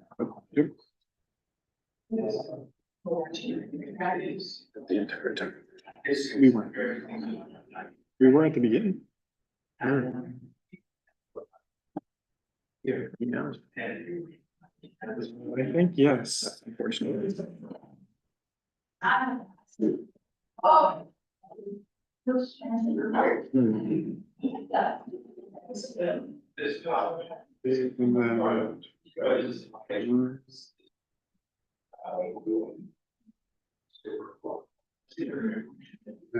Seems to work fine. Great.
I am in no sort of, I don't know, like, the notebook is pretty self-explanatory. There's I put a lot of time into, writing content, Great. things like that. So And it's already on the GitHub. it's already there. And then your.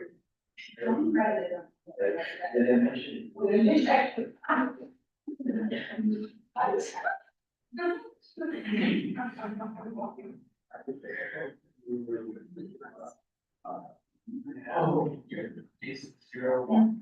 Yeah.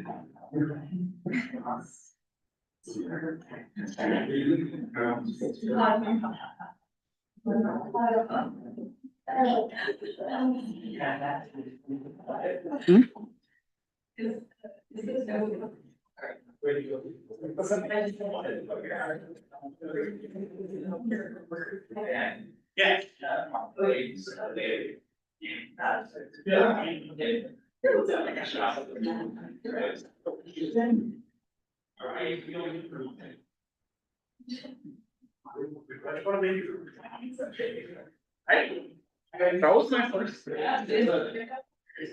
What's up? Wait, what? That one person being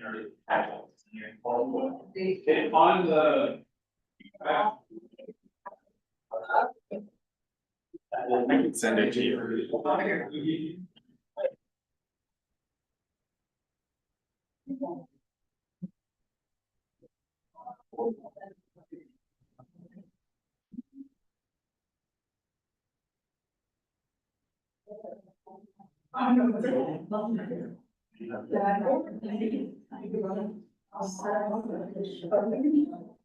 Okay. Good to you, Mary.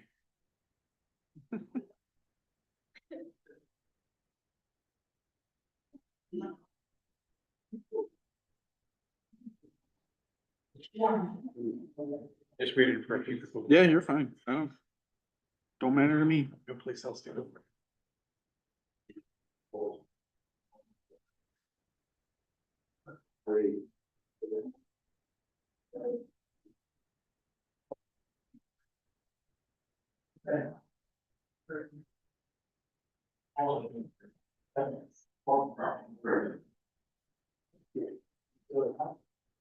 I didn't realize that, that'd be very.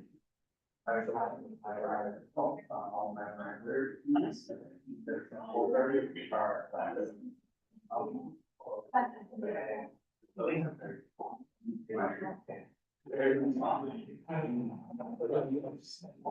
Then perhaps. In the future, since we're back. Lost is prior. Yeah, that's fine. I mean, yeah, I mean. I can't do, but like, basically, I know who are. Alright.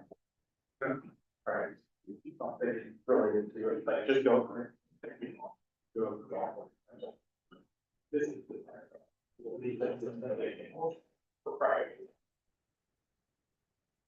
Okay, everyone, so you've seen the theory, now it's time to get a taste of hands-on statistics, and do that is a rising sixth year graduate student.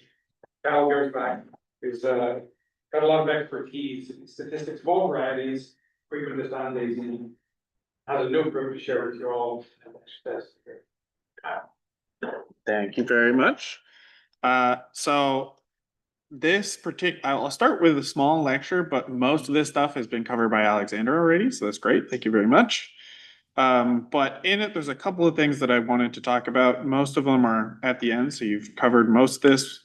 One thing I wanted to talk about is what is a statistic. You might hear this sometimes, like somebody will say, oh, you use this type of statistic, and you might be wondering what even is a statistic is.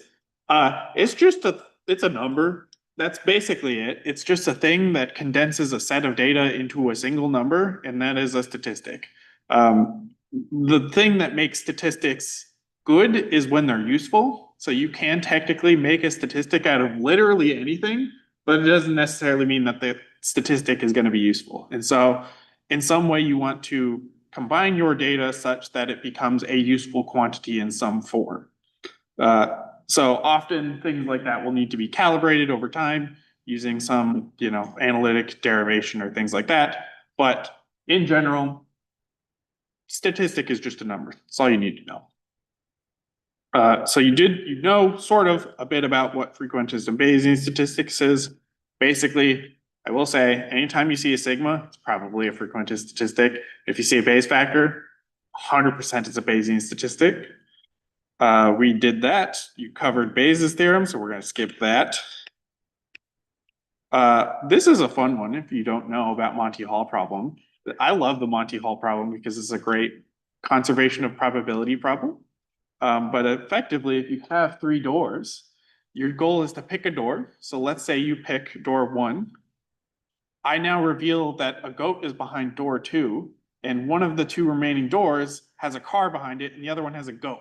And the question is, should you switch to door 3 or not? And the answer is 100% you should switch every single time, because conservation of probability says that at the beginning, every single door has 1/3 probability chance that it has the correct, you choose the correct door. But then when the host reveals one of the goats, conservation of probability says that that 1/3 has to go somewhere. And it's not going to go to your door because your door hasn't changed.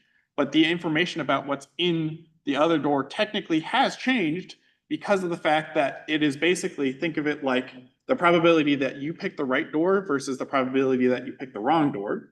In the case of the probability that you pick the wrong door, it's still 2/3. It's never going to change despite, revealing that one of them is the goat. And so you should always, always, always switch. And fun fact, if you know how to do programming, you can sort of cheat on these types of things. And you can just do what's called a Monte Carlo simulation, and you can just try it. Try it yourself. You don't have to do this analytically. You can just try it. You can cheat, and it will give you the answer, which is really nice. The downside is that if you ever want to prove it, you will have to go through the math. That's unfortunate, but this at least tells you what the answer is probably going to be. So you can see in the bottom, it does say, out of 1,000 games, 6,000 for 10,000 games, you get 6,670 wins if you switch. So you should switch. This is a fun one. I'm not going to really go over it, but that's my cat. She's great.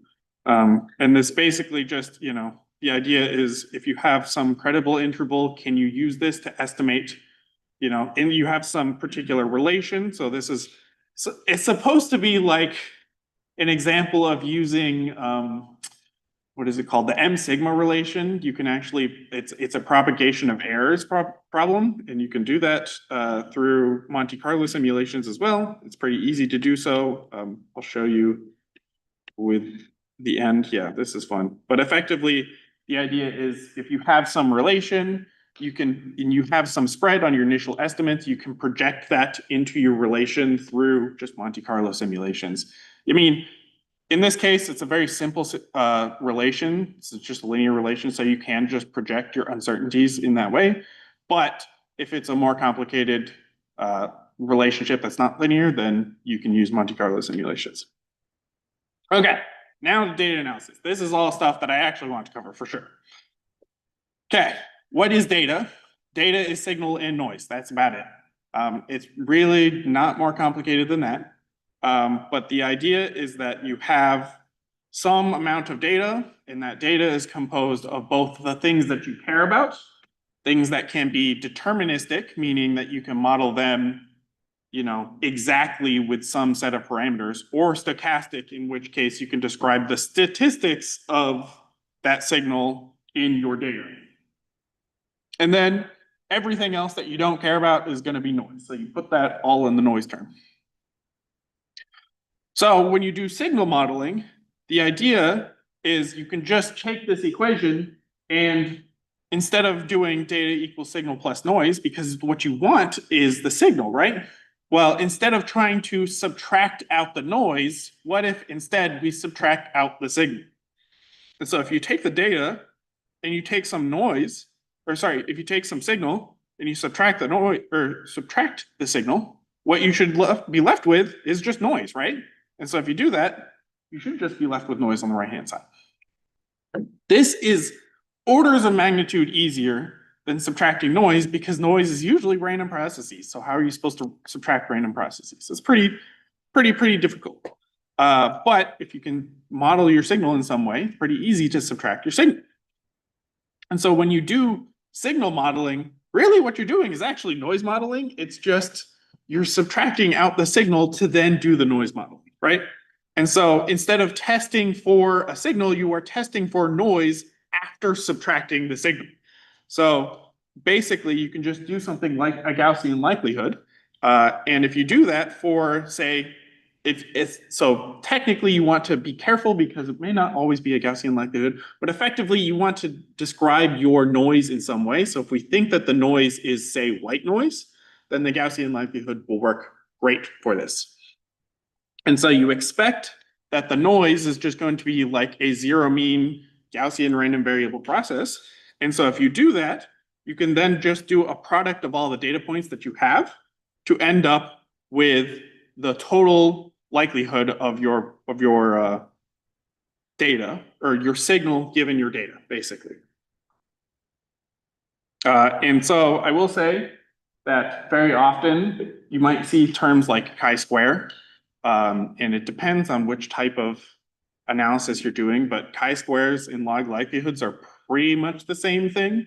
There's very few circumstances that they aren't, but they're just more useful in certain types of analyses than others. Frequentist statistics often do chi-square stuff, and Bayesian statistics almost always do log likelihoods, but they're really sort of the same thing. Cool. So noise modeling, once you've subtracted, you're basically just taking your data, you're taking out some model with some set of parameters. So theta is the set of parameters that describe your signal. And so if you've done data minus signal, you should just be left with noise. And so this R, often called the residuals, are, I messed up here. This should be data minus model, my bad. But it should just be data minus model over some uncertainty. And once you have that, you can minimize your chi-square or maximize the log likelihood. And doing that gives you some sort of estimate for your parameters. You can do this analytically for a lot of problems, and you can, when you do that, that is often called a chi-square minimization. But very often this is an untractable analytic problem, and so you need to do this with some form of numerical estimation. And that's annoying that I put R there. Oops. Okay, so important to note, one thing that I'm also going to mention is that, with this chi-square, very often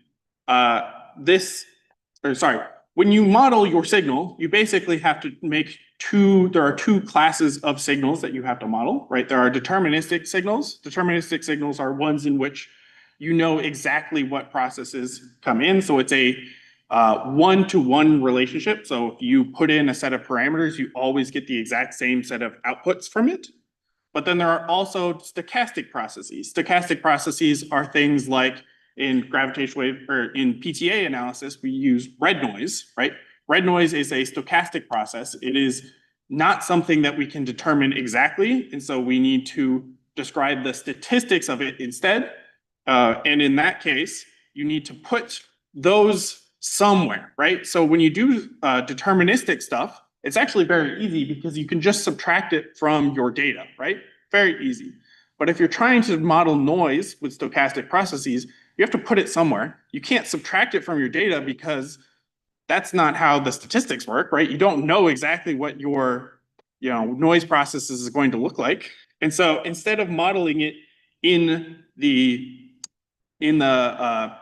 model, so instead of doing data minus model, you can actually model it in the covariance.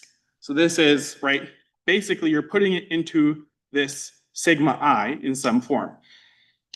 And so if you generalize this chi-square here into a form which allows for covariances between the different data points that you have, you end up with something that looks like this on the bottom, where this sigma inverse is the covariance matrix between all of your residual data points.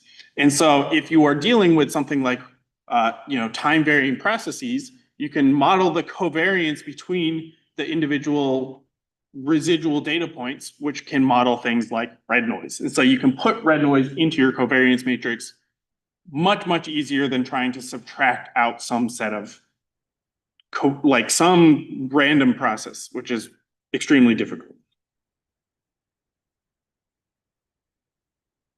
Okay, so the question really is, how do you actually solve for theta, right? Theta is what you mostly care about. I mean, in this case, I'm just writing theta as the deterministic processes, but you can also do this in stochastic processes. The theta would just also operate on the sigma matrix as well. And so the idea is, okay, if you were to take a frequentist approach, then what you're going to do is you're going to maximize this or minimize the chi-square, maximize the log likelihood ratio for theta. And if you can do this analytically, great, easy, no problem. It is just a single equation that you just put values into and you get values out. Great.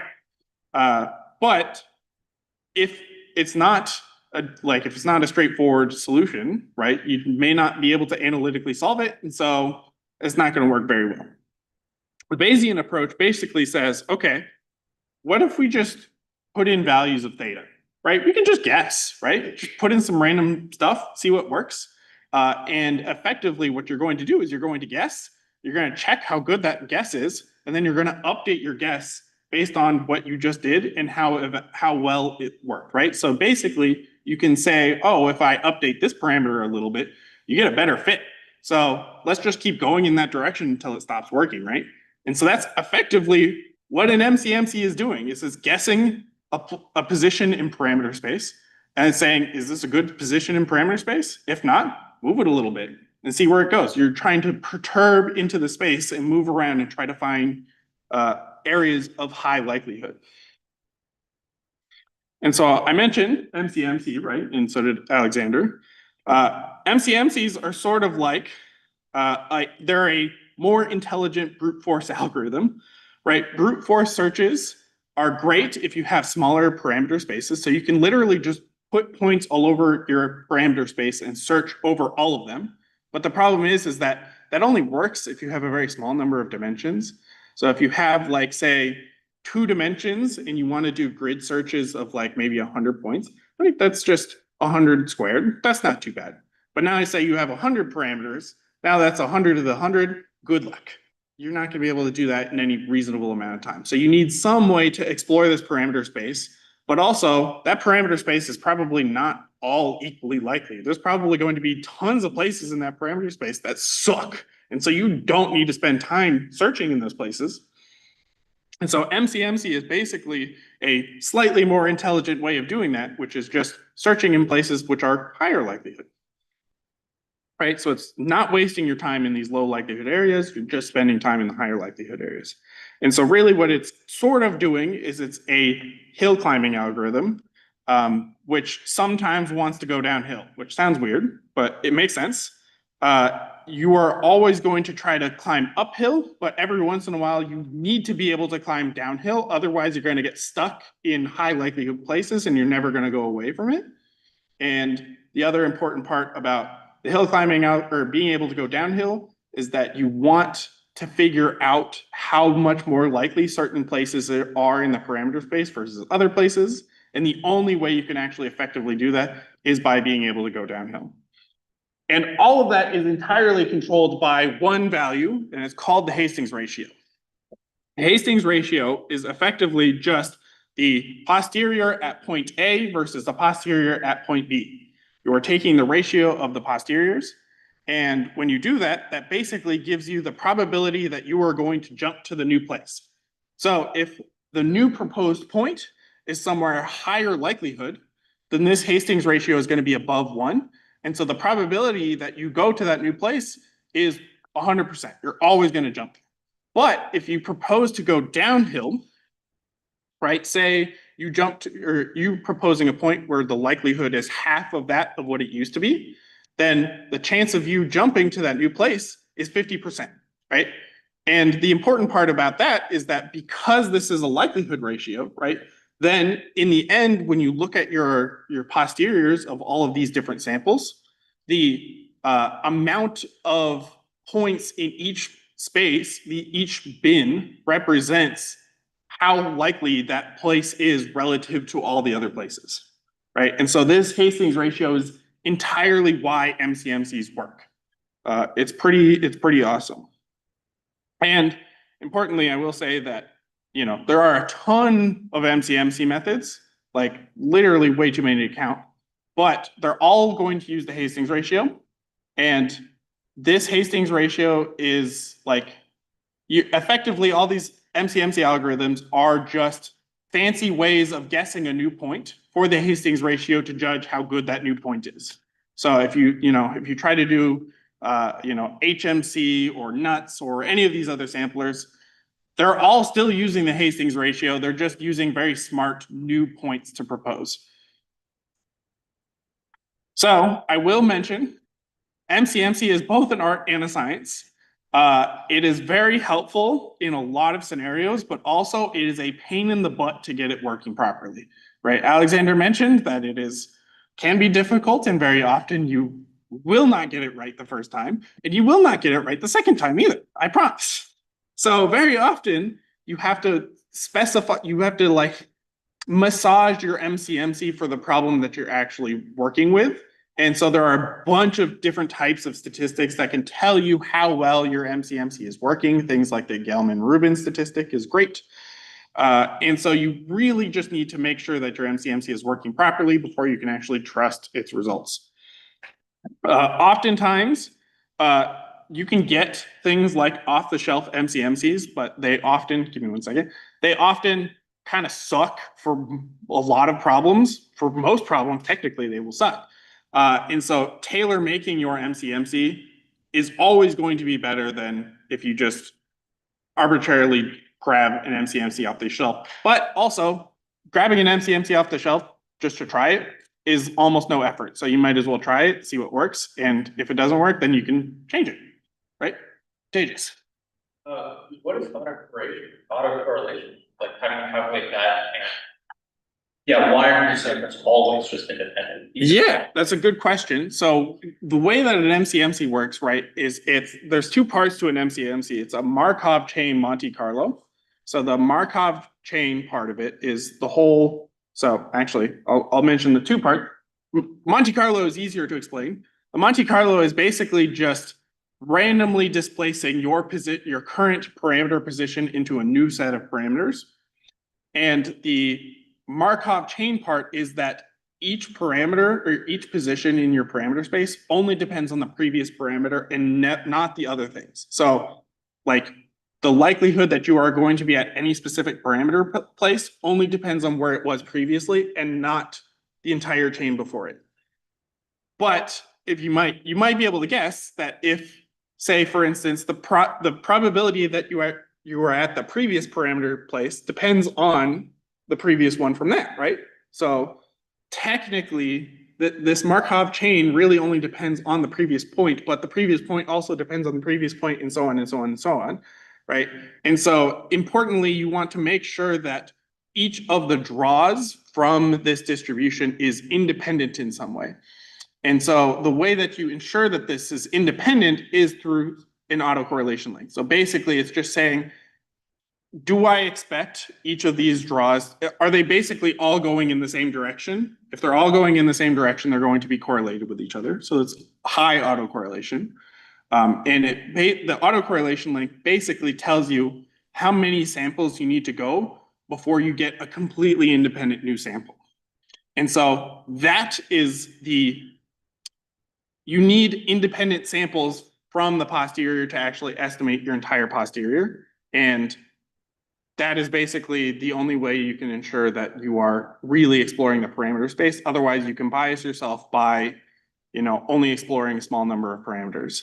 So what do you mean by new samples? Like if the number of significant digits are not, or let's say my proposed point changes by 0.001, is that a new sample, or is that? I mean, it's a new sample, but is it like statistically independent from the previous sample? It depends.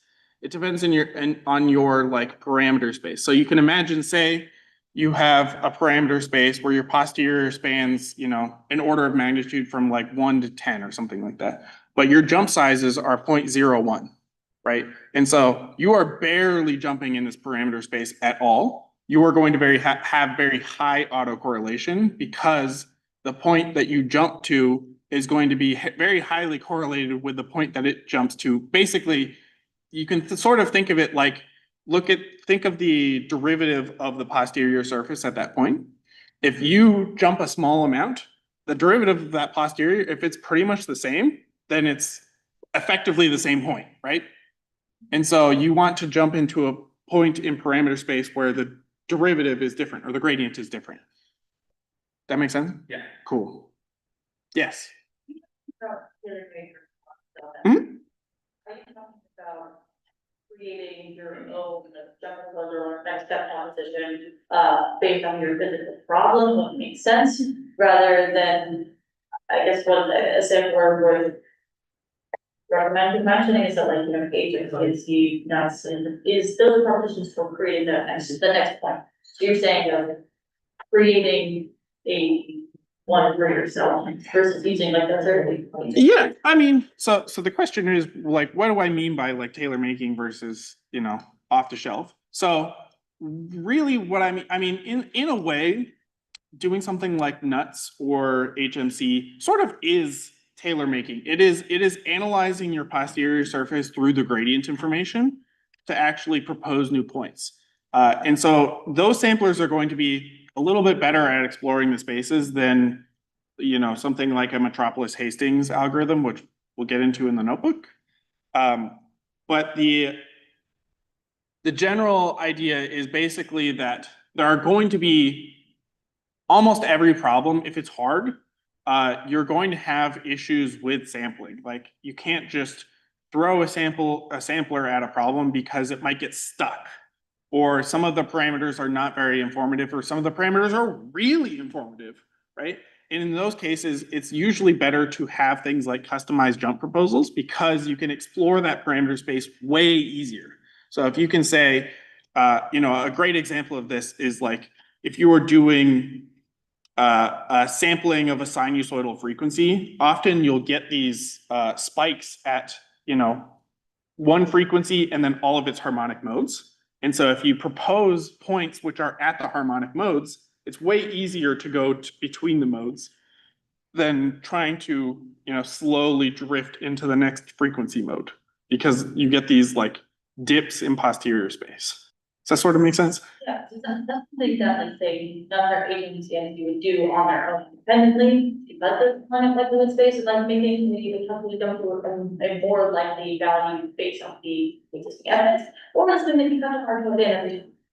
I mean, it very much depends. So actually multimodal distribution. So this would be a scenario in which your posterior surface has two high likelihood places, which are separated from each other in parameter space. So like, you know, there's a valley in between two peaks basically. In situations like that, you know, even though, you know, nuts or HMC can actually, you know, get gradient information, it still doesn't help it go down the peak into the other peak. And so in scenarios like that, it actually helps to have things like, you know, if you happen to know where one peak is and you can predict where the next peak is, you can propose points to jump between peaks. And so it just sort of depends on what your problem ends up being. If it's, you know, unimodal distributions, probably don't need to worry about it too much. But if you have multimodal distributions, then you probably need to worry about it a bit more. It sort of depends on your problem. And this is sort of why doing like, so in the notebook, we'll talk about doing likelihood sweeps is a great idea to do likelihood sweeps because it gives you an idea of if your distribution is multimodal at all. And it gives you an idea of like, will regular MCMC work in this scenario? Do I need to add anything specific for some particular parameter that might be hard to sample? Does that make sense? Cool. Okay. There is also a website, so I included this in the notebook. This website is really fun and it goes through like how MCMCs sort of work. It gives you an example of what it's doing at any given time whenever it wants to load. That would be lovely. Maybe I crashed it. That would be funny. Okay, well, it may not load, which is fine, but you know, if you have the opportunity, this is a great website to check out. It's both linked in the slides and in the notebook. And so I encourage you to check it out. But okay, we do have lunch here now. And I don't want to go through too far of the notebook when there's lunch here. But this notebook will eventually go through, basically, the goal of this notebook is that you will build your own MCMC from scratch. And you will sample a particular problem. So you basically start by generating your own data set. You will learn how you add noise and signal together. And then in the end, you will actually sample it with your own MCMC. You will figure out some problems with MCMCs. And then at the very end, we can try using an off-the-shelf sampler. In this case, I use MCMC. And you'll find that it samples this particular problem a little bit better because it has some more advanced algorithms than the one that you end up coding. But it's fairly straightforward. There are a ton of documentation. There's lots of documentation in here. And importantly, as you go through it, it gives you a task to do. And then it'll give you a cell to work on it. So basically in this first task, you basically create a data set with these particular parameters. And so you want to replace these lines with your own code. And if you don't have time for that, for whatever reason, you can just scroll down and this has my solution in it here. So, you know, all of my solutions will be in the notebook. So if you ever get stuck on something, you probably can just scroll down, but also I'm here. So just raise your hand, ask me. I'm more than happy to help. I'm pretty good with stats and MCMCs, so yeah. Cool, that's all I have for now. If you want to, I mean, I think we should probably go for lunch first instead. But, you know, during whatever breaks that you get, if you want to run through this and you want to ask me questions, go for it.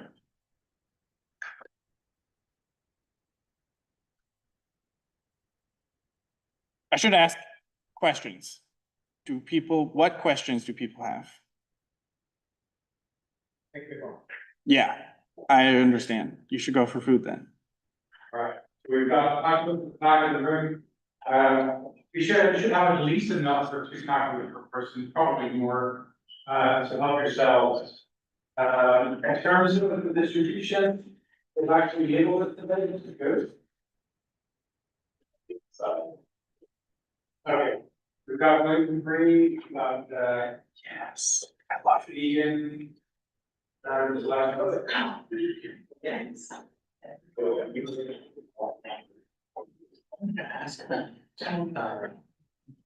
I would calculate the variance from the residuals. It said that it was the expectation of the residual times the transmission of the residual itself. Yep. But I'm a little confused as to, is that just the uncertainties at one specific residual? Like, I'm a little confused. Okay, yeah. So this is like, if you say, okay. Let's consider that all the residuals are independent from each other. So, or all the data points are independent from each other. Yeah. So in that case, would you expect correlations between any of the TOAs? I just want to ask, the residuals are vectors? Yeah, but it's not, It's a so vector. but it's the expectation of the vector product. Yeah, right? are the residuals a point or are they a vector? They're a vector. Okay. It's the covariance between the data points, right? So if you have n data points, then it's n data points by n data points by n data points, and then n data points on the other, right? Yeah. 1 by n data points, n data points by n data points, n data points by 1. Right? Yeah.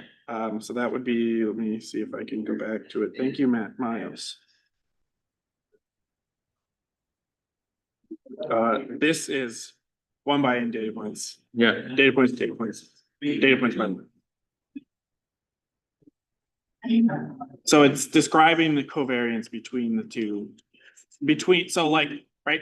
This will be, because it's n data points by n data points, you're effectively saying what is the covariance between data point 1 and data point 1? That's gonna give you the 1, 1 element, right? Mm-hmm. And then you could say 1, 2, and so that's the covariance between data point 1 and data point 2. Right? And so that's the 1, 2 element.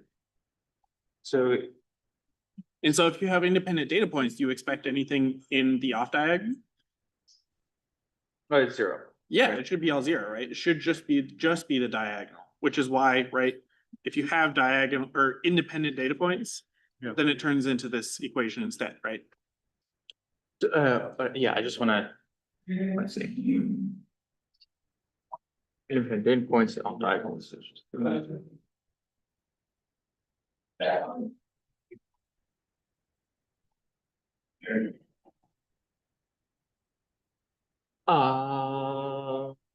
Yeah, yeah, okay, yeah, I see. It's like the hard thing about especially the covariance matrix I'm is just that you may not know actually what the covariance between the data points are, so you just have to give it your best estimate, basically. oh, so you actually don't even calculate the covariance? Like you don't? Well, just you take do. your- You do, but it depends, like sometimes they're model parameters, so like in PTAs, for instance. Right, our covariance matrix, we turn it into the Fourier space, right? Mhm. And so it's like 2n frequencies by 2n frequencies is this covariance Yeah. matrix, right? And so that describes the variance of each frequency on the diagonal, right? Mhm. And that is just the red noise, right? Whatever the red noise is, that's what we put on the diagonal, right? Wait, Because what? that's Wiener Kinchen. Yeah, but why is that the red noise? Red noise means you have more power in lower frequencies. So If you you have have- a okay. larger covariance in the lower frequencies. But you're going, in the diagonals, you're looking at. each One of the- frequency with itself. Yeah, exactly, so. So it's the So if you variance want to- at the frequency, right? Yeah, it's a variant. So if you put more power in one of the components, then you get the red noise. Okay, Mhm. so you're saying you can change whatever noise process we're dealing with based upon looking at the diagonals? Okay, and so if I wanted a So- white noise process, I would just have, everything would be equal, is that right? Okay. Exactly, yeah. Okay. Yeah, so if you are adding variance, right? So variances you can add together. So, right, importantly, this is technically the inverse of the variance, right? Mm-hmm. And so you can add all the variances of all of your processes together. So in the case of PTAs, right, we have white noise, but the thing is, we model the white noise in the TOA space, but we model our covariance in the Fourier space. And so we need to project the white noise into the Fourier space. And so that's what that FNF is doing. Mhm. So F matrices are like Fourier timing design matrices. Yeah, the kind of cosine. Exactly, and so it's projecting the TOA covariance, NTOA by NTOA, into N2n frequencies by 2n frequencies. So it's converting the white noise into the Fourier space. Mhm. And then you add on top of that, the red noise component. That's that phi that you get. It's actually technically phi inverse that you add, but that's what you're adding to it. And so that phi is going to be the amount of, red noise power at each individual frequency, and you're adding those two things together, and that is your total covariance between the different frequencies. Mhm. Does that Yeah. make sense? Yeah, that I makes think I think it would be easier if I had the. So when you take the expectation of, that's an n by n matrix, right? The residual times the residual transpose. Uh-huh. Okay, so when taking the expectation means you take the expectation of every component, or what does it mean to take an expectation of a matrix? Yeah, so it's effectively, okay. If you were to describe. It's a problem of the, okay, so in our case, the covariance matrix in PTA land is it's the covariance of the Fourier coefficients, right? So you have some Fourier coefficients A. Yeah. And it's the covariance between these Fourier coefficients, right? And so the covariance of these Fourier coefficients is going to be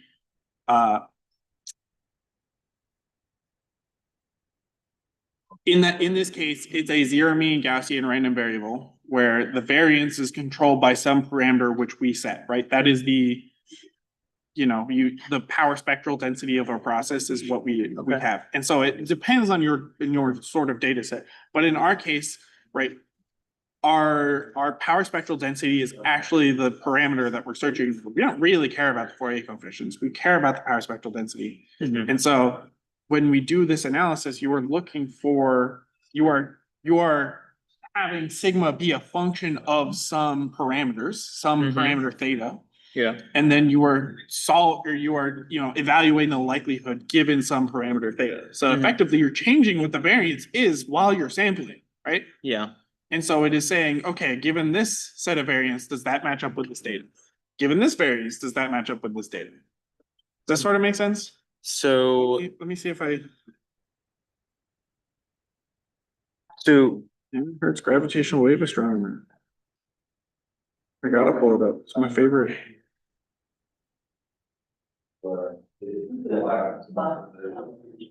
Okay, I don't have it, but I can do it here. So you were doing delta T slash, no, not do to, I'll do A transpose slash sigma inverse A. Okay. What did I do? One minute. Okay, so that's your like, you're describing your Fourier coefficients and you're evaluating the covariance between them. But importantly, right, this sigma is a function of theta. And so really, this is what you're evaluating, right? And so your covariance matrix changes with each iteration of your MCMC. So in this case, we don't actually we are trying to find what that sigma matrix is, right? We are trying to, that is what PTA analysis is it's trying to find what sigma is, right?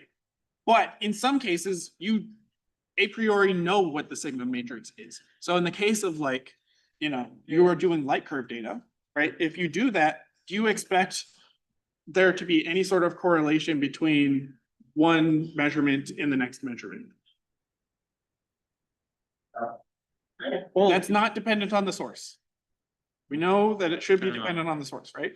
no, But that's Right. signal. right. That signal should not be dependent on. But, okay, so if I'm making a measurement of, some galaxy or something like that. Yeah.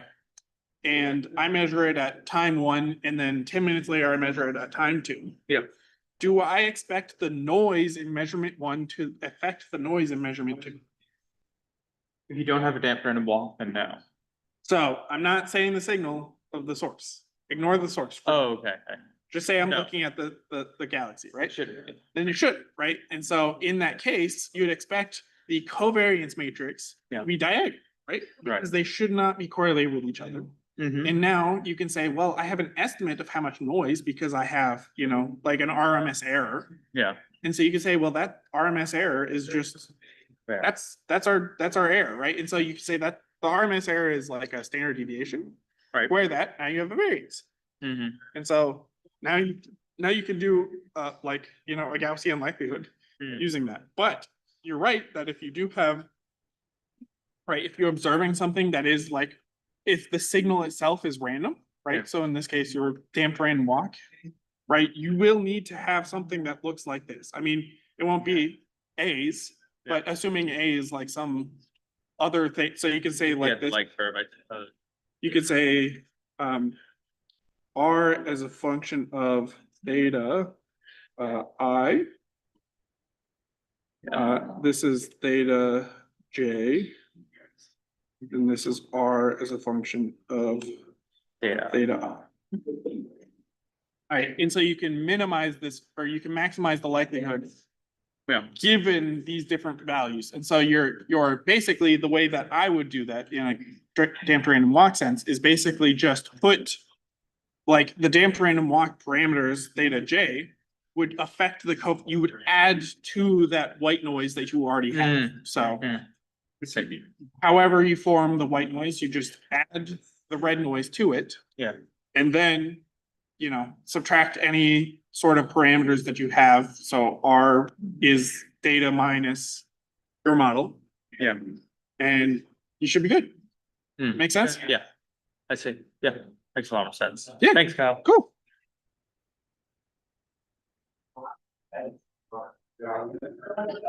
Yeah.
Okay, welcome back from lunch, everyone.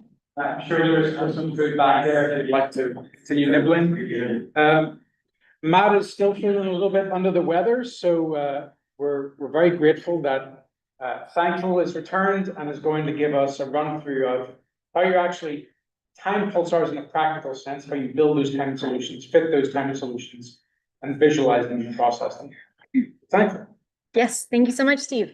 Hey, everyone. So just as a word of caution or warning, I didn't know I was going to be doing this, so we're all sort of learning together. I haven't run through these notebooks a ton of times, so please do bear with me, but I'm happy to make sure everyone gets things running and we can go through this together as a team.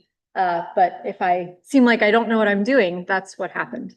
All right, so hopefully everyone has all of the requisite environments and everything set up. Hopefully you have access to PINT and Jug, which are the two timing software packages. We mentioned them a couple days ago, and they're also what these tutorials are built off of. And so there are two notebooks in the VIPER 2026. Yes. Oh, Zoom.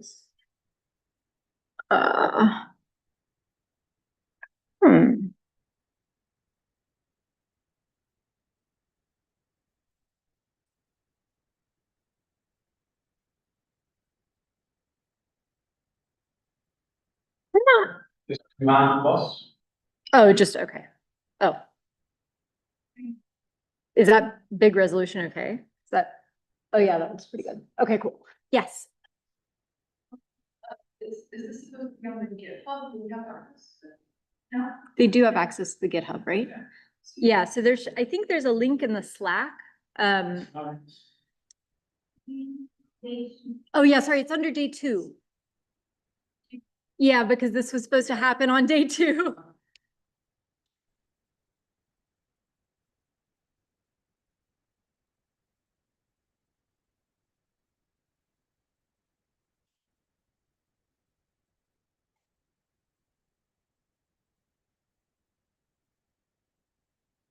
I'm gonna give it like a minute so people can pull up the notebooks. If you're not finding them, don't hesitate to raise a hand. You can make sure you find the right things. But this one is like, I think pretty instructive and good to follow along. So if we can have everyone on the same page, that would be great. If you feel like doing it, of course.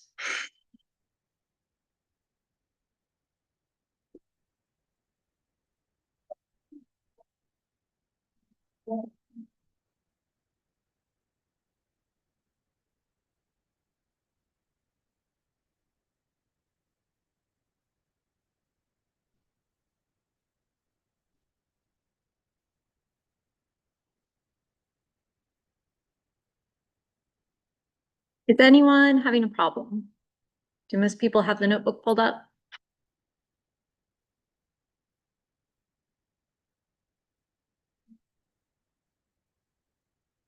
Okay. There are still a lot of people furiously typing, so I'm not sure if that means that you're having issues, or I'll give it another minute though. Just don't hesitate if you're having problems.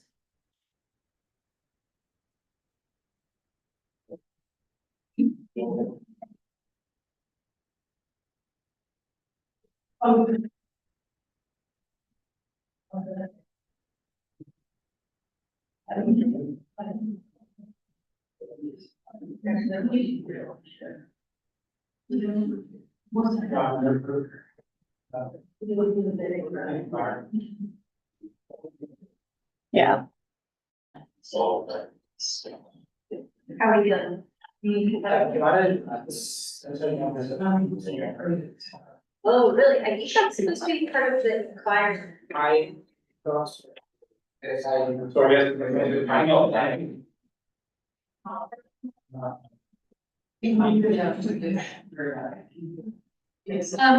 So you should, I mean, I can find the PINT GitHub, and maybe I'm gonna stop sharing for a minute and then pull up the correct link for this.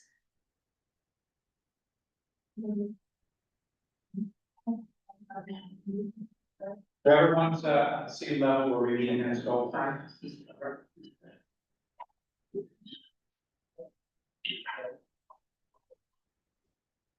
Okay, so I think all you should have to do if you're in the environment where you've been running everything else, I can share my screen again.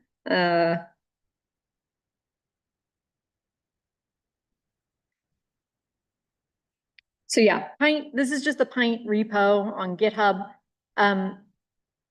In theory, we hope that you can just pip install. So if you try pip install PINT-pulsar, it's not pip install PINT.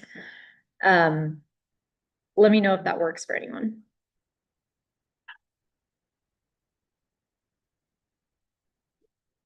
You can also use conda if you want.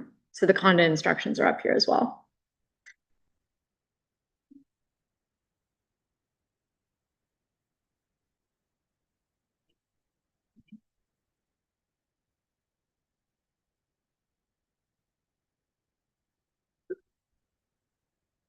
Oh,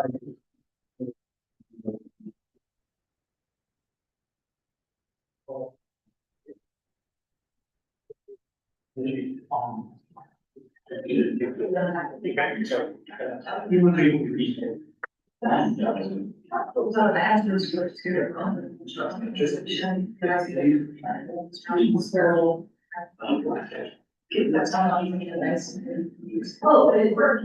Yeah.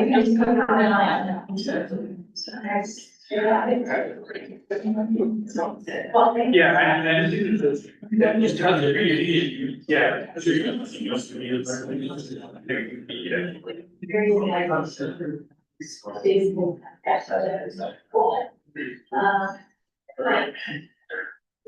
That's good.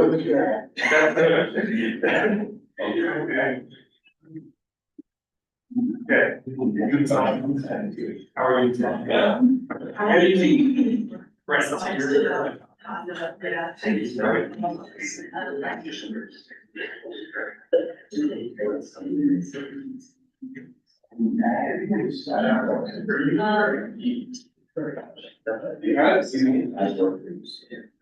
Oh, you need that. Okay. You can also do compete install and pulsar. That should work too. Well, that's the name of the other things that it has. It's kind of like. Yeah.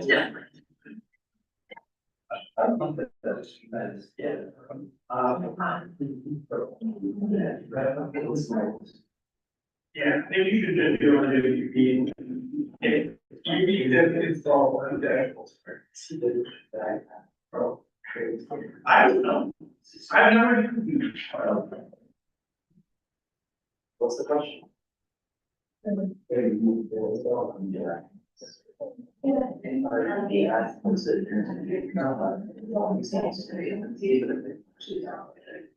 Is anything else an issue with, once you have things installed, trying to run just the imports, cannot import the name, interesting one. Interesting.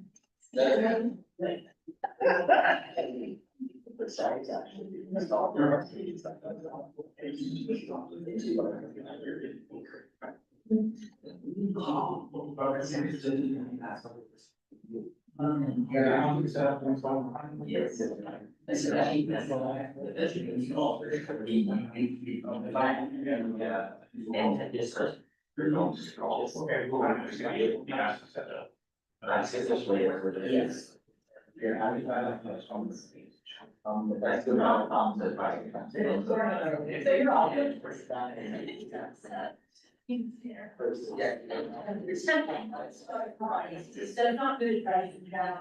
For the purposes of demonstration. Yes. Successful.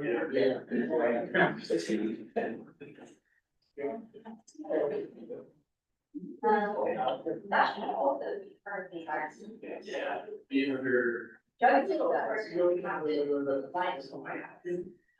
But I think that we got the environment. Yeah, I see.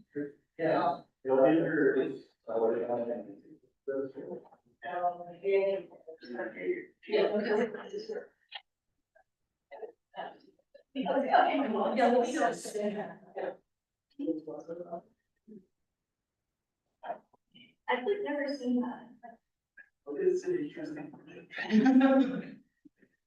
I'd argue that they're, I don't know. Or fully initialize the model. You import.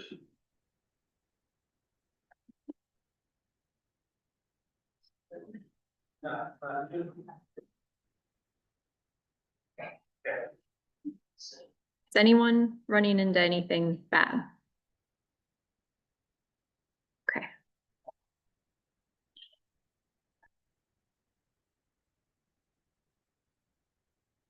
Let's give it another minute just to make sure that everyone is good to go.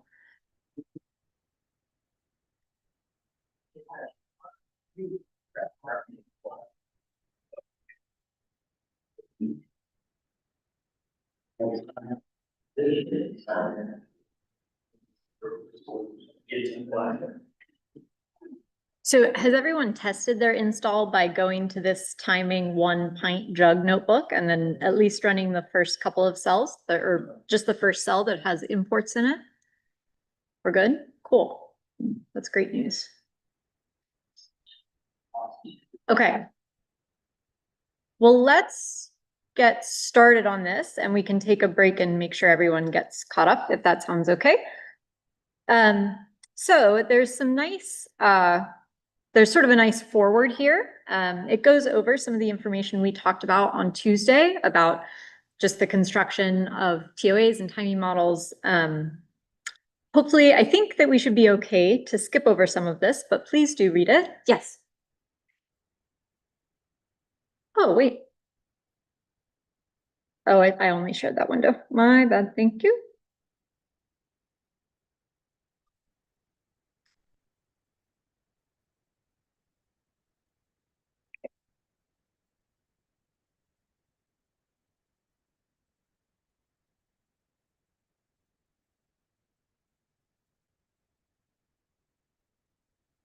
Cool. Okay, so the first part of this tutorial starts by using PINT. PINT stands for Pint is not tempo 3. It's a very silly little joke because the kind of classic pulsar timing package is tempo. Its next version was tempo 2, as you might guess. But then this package was, designed completely separately from tempo. It was something that the pulsar timing community really needed because tempo 2 was based heavily on tempo. And so nobody really had 2 separate packages that had been developed completely independently. So you could kind of like verify results. So this ended up being really important as all of the PTA groups sort of started thinking about publishing results that might have, kind of serious consequences. And it was really good to be able to do very thorough comparisons between these 2 separately developed packages. PINT is Python-based, which is really fantastic. It's also really modular, and contributing to it is much easier than contributing to tempo and tempo 2. So if you are interested in software development, there's actually a lot of, I promise this isn't just an ad for like PINT development, but if that is interesting to you and you're interested in pulsar timing, that's a place where there are lots and lots of opportunities for contributions. They're really always trying to make it better. So we can go ahead and start. These are just normal sorts of imports. It's going to get everything from PINT that you need, including like TOA simulation, so generating fake TOAs, as well as the stuff that is needed to load in the model and load in the TOAs themselves. So PINT comes with these example par and tim. So if you remember, par is the file that contains all of the parameters and their values, as well as their uncertainties. And then the tim file is the thing that contains all of those lines of TOAs, which tell you, the exact arrival time, what profile it came from, what frequency the TOA was taken from, all of that. And so the first thing you do is just load in the model and the TOAs. So it's a very easy command. It's just get model and TOAs. And so from that, you create a model object, and you are able to see information about the data set that you have loaded in. So nothing has been fit. But if the timing solution that accompanies those TOAs, if the PAR file is like pretty good, it's up to date, it's doing a good job of predicting times of arrival, then you will see that, you know, as soon as you look at the residuals, they should look pretty good to start with. So here's some information about the TOAs themselves. It tells you like the minimum and maximum frequencies. Those are radio frequencies associated with the TOAs. It tells you about the measurement error of the TOAs as well. So you can see that there's a fairly broad range here. 13 microseconds isn't fantastic. This source is a globular cluster pulsar. So it's not like one of the really fantastic PTA level timers. And then if you just print this model, it gives you the PAR file output basically. So you can see the current values of all of the parameters in the model. I think this is, let's see. Too much to display. Okay, because there are settings in PINT where you can like not display certain parameters too, but you can tell that I am not used to VS Code.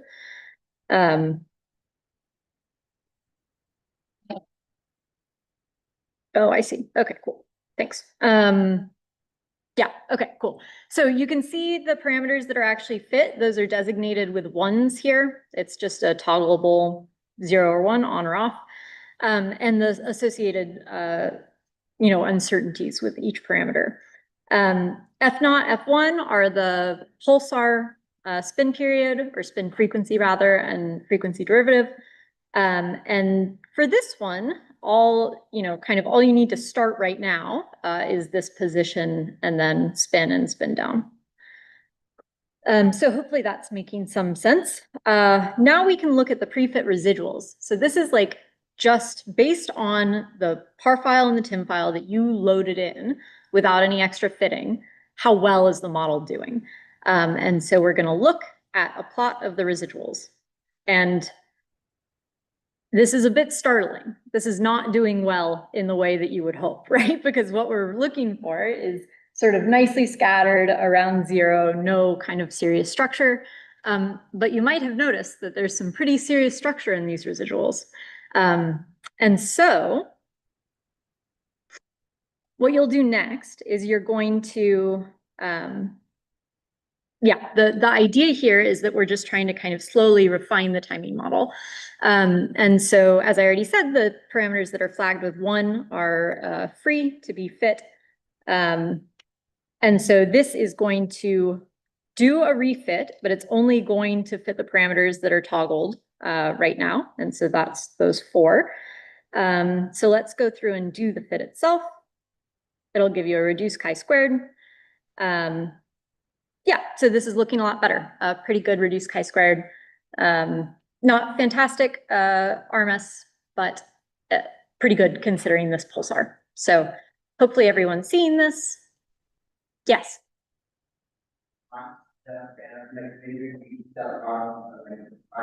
There's one really that done. Yeah. What is the 1? Yeah. So the 1 just means it is being fit. That parameter will be fit when you run a fit. It's really unintuitive. I know it's based on decades old kind of standards for doing this stuff. Things used to be a lot more like kind of you had to get your hands quite dirty changing things by hand in all the files, both the PAR and the TIM files. All this software that's been built up around it makes things a lot easier, but that is still something that you would want to be able to change by hand. You can do it with code as well, but okay, so cool. We've done a fit. That's very exciting. That looks a lot better. Let's see this PAR file or the changes in some of these parameters. So, all right, okay. Scroll. Yes, okay. So you can see the difference in pre and post fit here. You can also, it's really nice, PINT gives you some derived parameters. So based on the period and period derivative, we talked about this at the beginning of the lecture on Tuesday. But you can learn some very basic things if you make assumptions about the parameters that you've measured. And so it gives you like estimated magnetic field for the pulsar, its age given the spin down, things like that. If it's in a binary, this will also tell you like the parameters that are derived from the binary orbital parameters, which is nice as well. So, okay. So here are some exercises. Yeah, so I guess what Matt is going for here is just wanting you to make a new cell, I think, and run some of this. So this is going to show you, it's going to print out the PAR file in a similar way to what we did above. And then, yeah, the other cool thing about PINT is that it makes choosing which TOAs you're actually using to fit quite easy. So this command here, this is accessing the TOA's object, and it's taking out anything that has an uncertainty larger than 30 microseconds. And so that's just going to excise those TOAs. You should see that the noisy ones, the ones with the largest error bars, are gone. Yeah, and so you can try doing that as well. And then, oh yeah, so if you want to freeze the frequency derivative and not fit for that, you can see what structure might be left in the residuals after you do that. So I will give everyone a few minutes to try to do those things and let me know how it's looking. So.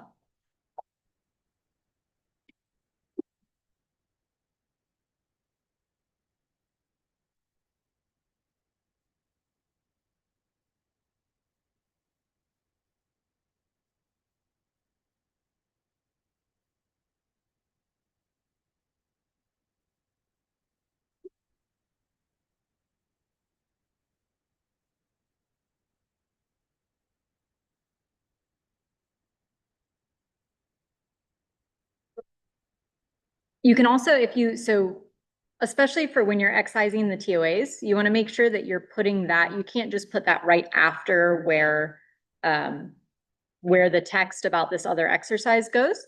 You can try putting that statement in right after you load in your TOAs at the top of the notebook. So if you try doing that, you should see that change propagate to the rest of those like fitting examples.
How's it going? Question? Or, yeah. Doing the big stuff, and with high uncertainty. Yeah. Using that additional automatic, right? That's exactly what it's doing. Yep. Yeah, so you can do that right after you load in the TOAs if you want.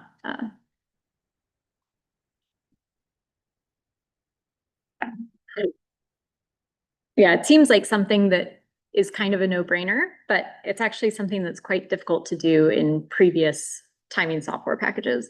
So it was really nice to introduce this like very simple masking.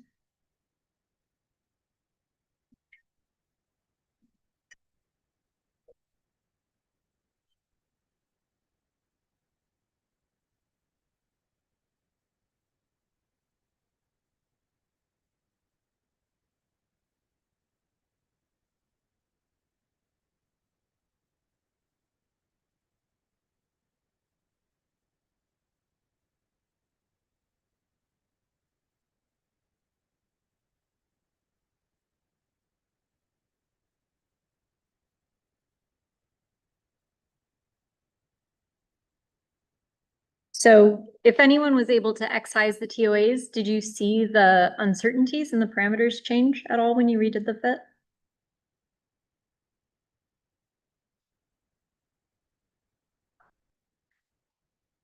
Yeah, awesome, cool. If you're not seeing that and you'd like a hand, please don't hesitate to ask.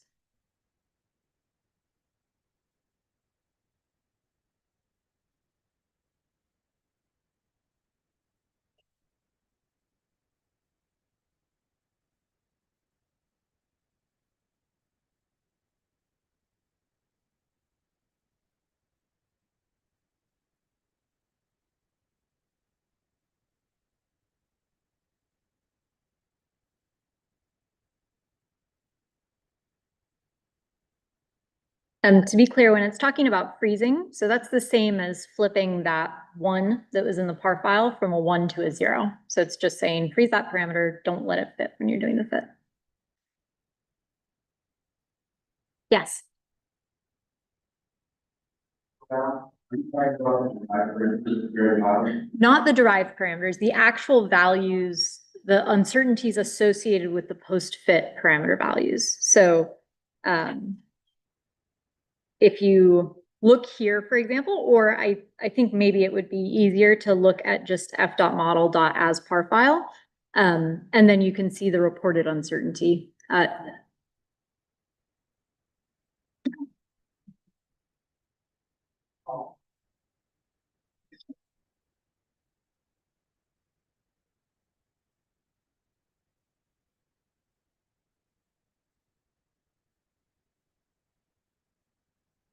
Yeah, so the derived parameters don't actually have uncertainties associated with them, which is a little bit. So there are propagations annoying from there. Yeah. Okay. So I think when we first read it, it was for PDA, for example, it was point is plus or minus 0.004, but then after doing the cut, the large uncertainty. Right. 0.0026. Yeah, I think, that's it. but that's, we don't care about that. Or- Oh, sorry. So, okay. Yeah, no. So I didn't realize that the dot was reported in the derived parameters. Yeah. It's being considered a derived parameter just because you're actually fitting for frequency, I think. So it's derived in the sense that it's converted from a frequency to a period. Okay. So it is good that you're seeing the uncertainty on the parameter go down once you've excised some of those high uncertainties. Yeah, that's really good.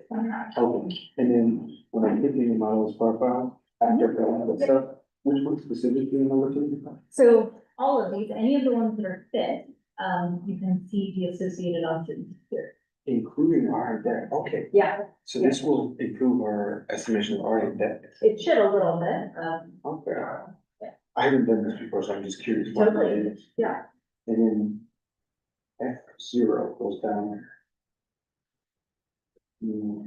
Okay, I see. Okay, so we're comparing these uncertainties to what we got. Before, I exactly. see. Okay, cool, thank you. Yeah, of course.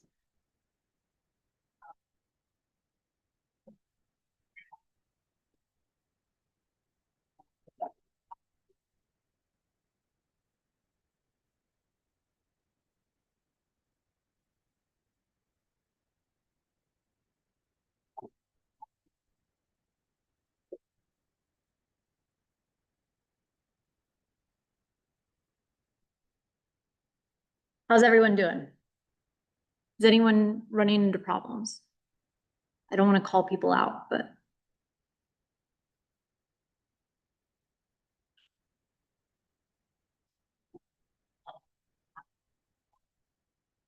Okay, I don't want to like zoom along too fast and leave people behind. So if you would like another couple minutes to work on this, just let me know, okay?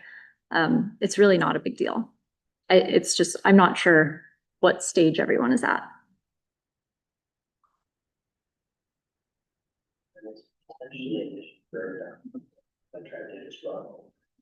Uh-oh, and something crashed? It's not finding, Oh, it also the installation, so.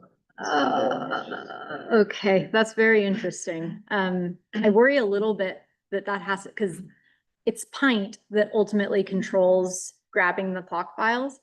And so if we're installing, I mean, we installed the most recent like stable version, so I would be surprised if that. I suspect. I disagree more on this, but it works really well until now. Okay, well, that's good at least. That's. Okay. How's it going? Yeah.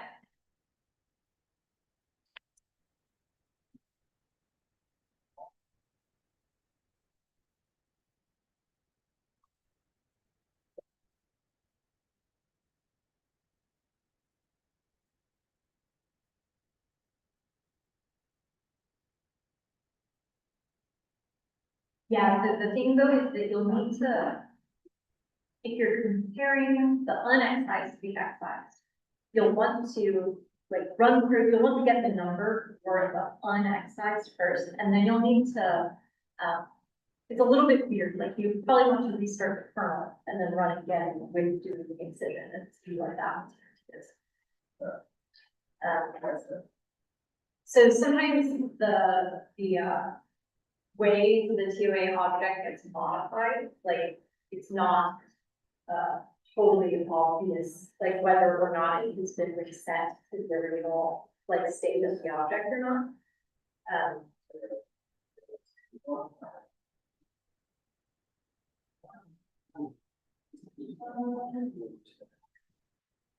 Well, do you rerun everything?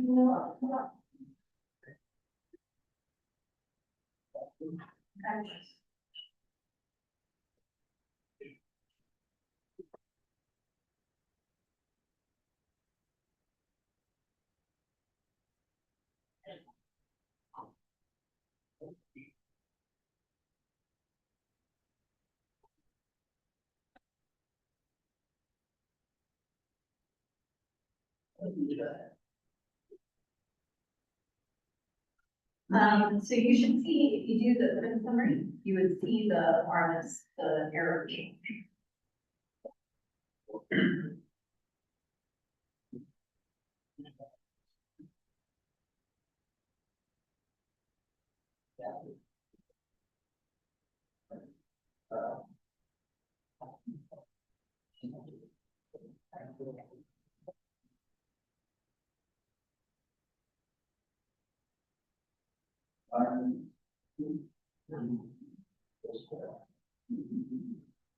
The number of TOAs, no, the number of TOAs is the difference, it's not that. Yeah, can you go back to it? Make sure you get it.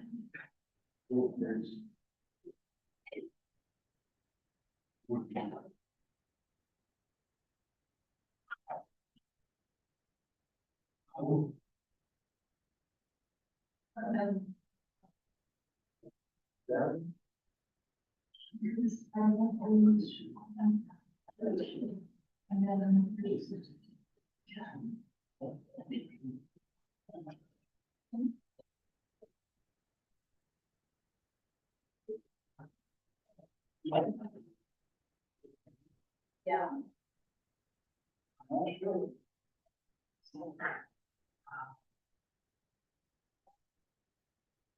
So. Please get on the.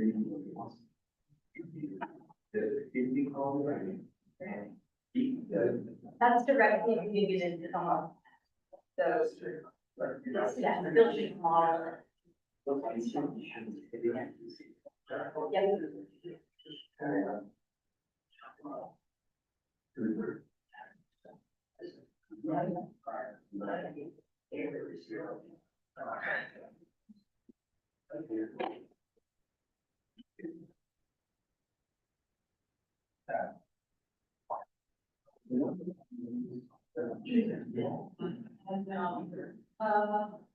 Is anyone able to, are you running the theory in line, and are you actually seeing the number of theories change? And Yes.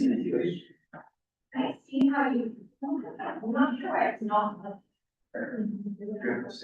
Yeah, right. Oh, that's you need to actually say, I mean, you need to like set who's in there. Yeah, yes, I didn't register, I think that That's what you can do.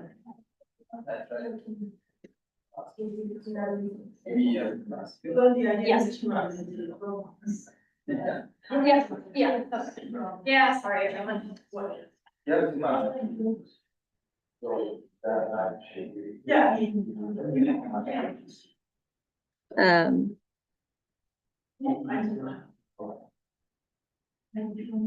Yeah, so you have to actually, you can't just run this by itself, right? You have to actually mask the TOA objects. So you have to do T new or whatever, T something, if you want to rename it and have the objects be separate. T of whatever this, like this call here, this mask, and then you should be able to apply that and run it. Matt, they give you is the condition that the error is greater than 30 microseconds, so when you math, you have to do the opposite. Right.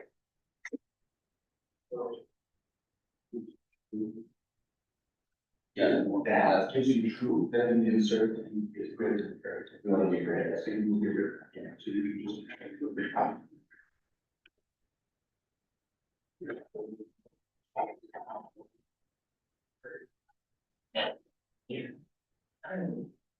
You can also, you don't even have to tilde, you can change the direction of the greater than as well, but.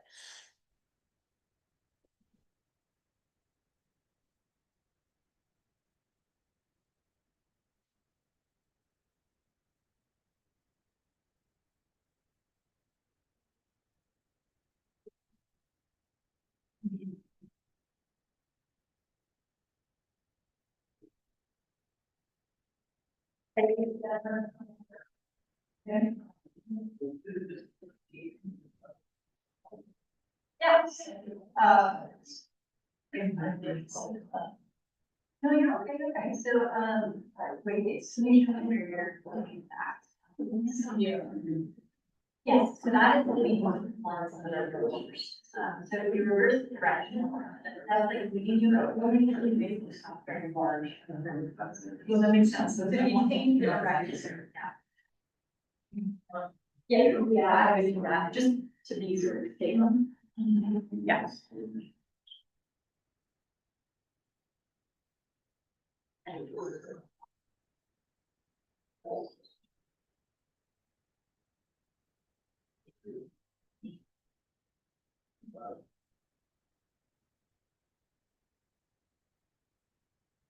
Okay.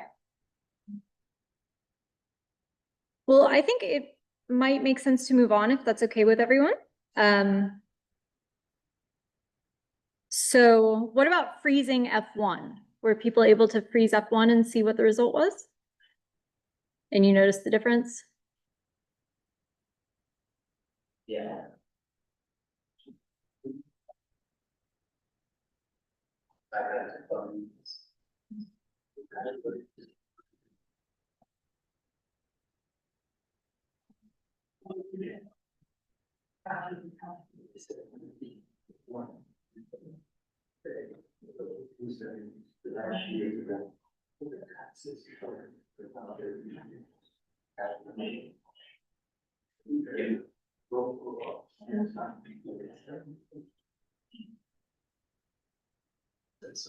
Okay.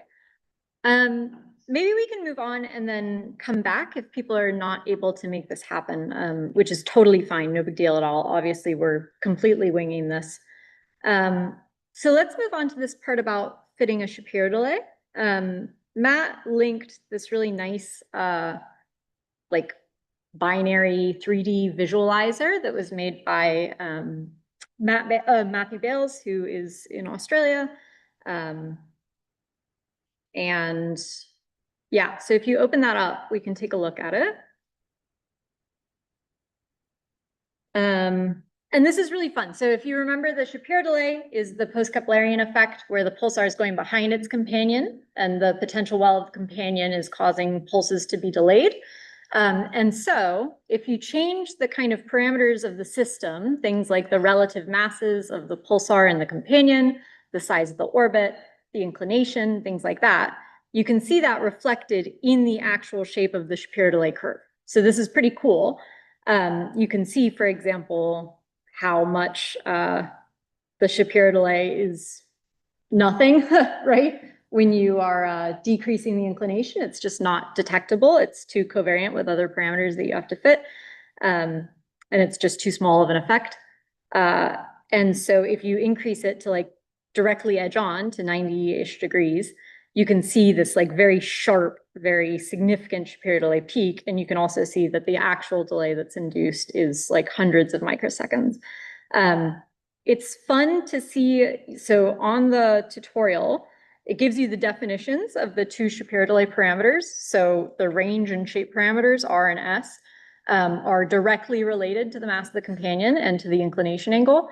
And so you can see the values of those parameters changing as you change those, the companion mass and the inclination, which is pretty cool. So you can see this effect increasing if you look at how fast the y-axis is changing.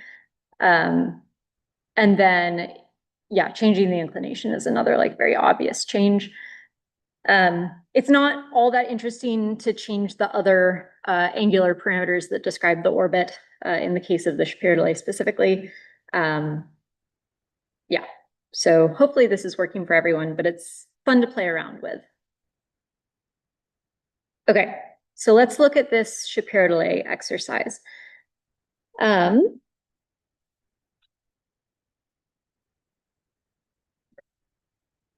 Yes, okay. So we have a fake pulsar that's sort of like this very well-timed pulsar in 1909. It's 3-ish milliseconds in a 1.5 day orbit that's nearly edge on with a fairly massive companion of 0.21 solar masses. You can see this fake par file. So this is no longer using the par file and TIM file that you loaded in at the beginning. This is a separate thing. And so, yeah, this is just, instead of reading in from a .par file, you can also just give it a string and it turns that into a model. So that's what this mtrue is giving you. And then we are pretending that we're using Meerkat data. So very high quality, half microsecond TOAs. It adds in white noise to simulate like instrumental noise, for example. And then let me see how far. Okay, I've run up to there. So, okay, so it's telling us we've simulated 500 TOAs.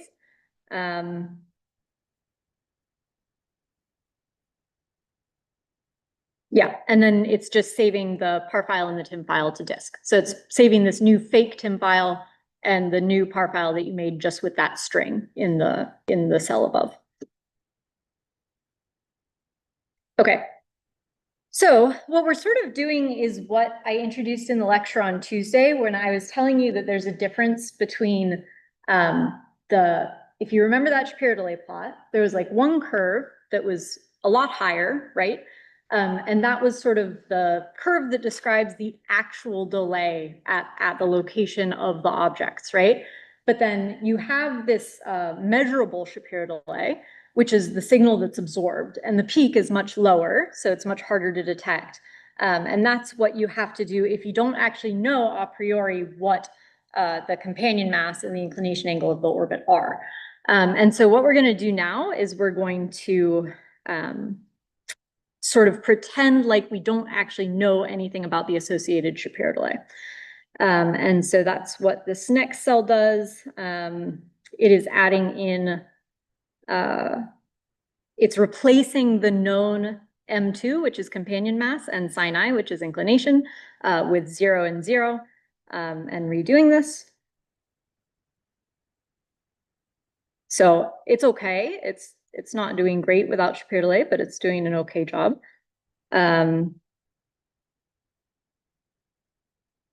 Okay.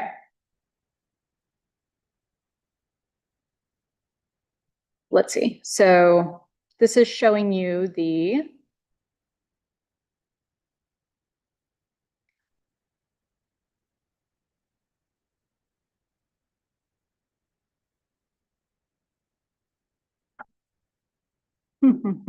okay, yeah, this is showing you the difference between, it's very hard to see the Shapiro delay come out of just data that is plotted against the observation time, like the measured MJD. It's showing you that once you actually go into orbital phase, you can see it at the point in the orbit, superior conjunction, where the delay actually occurs the strongest. So it's showing you the difference between those two things. But you can also see that because we are fitting the other parameters without fitting for the Shapiro delay parameters, you see that measured signal rather than the absolute Shapiro delay or like nicely kind of scattered around zero residuals. Does that sort of make sense? Maybe, okay.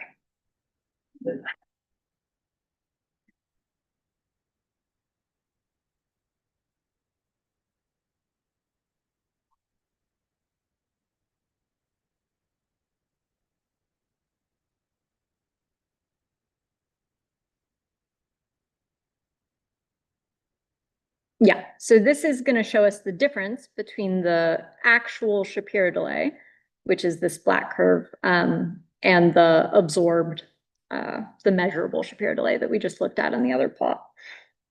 So this is like if you knew going in what the companion mass and the inclination angle were, then you could reconstruct this.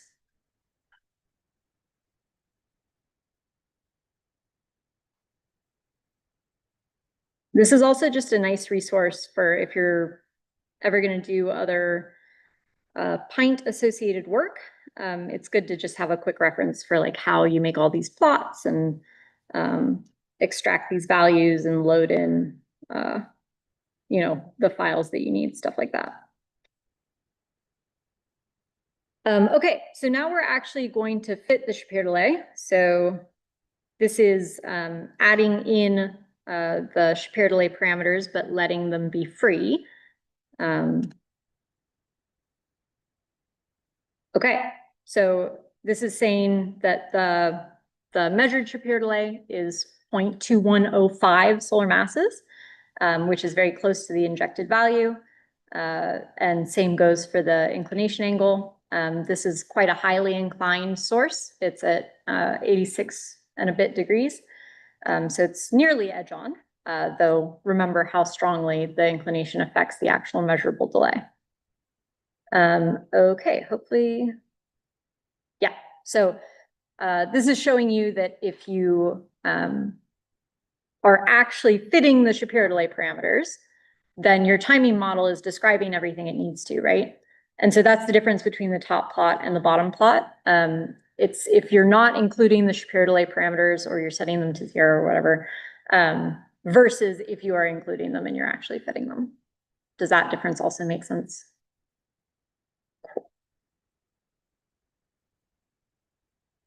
All right. Okay, so yeah, this is just showing you how you solve for the pulsar and companion masses, and it's giving you the final result. So you, you know, we've measured the inclination and we've measured the companion mass, and so when you put that together with the other very well measured orbital parameters, then you can extract the mass of the pulsar itself, and we see here that it's a 1.5 solar mass pulsar, so pretty, like, quite typical. And you've just weighed a neutron star.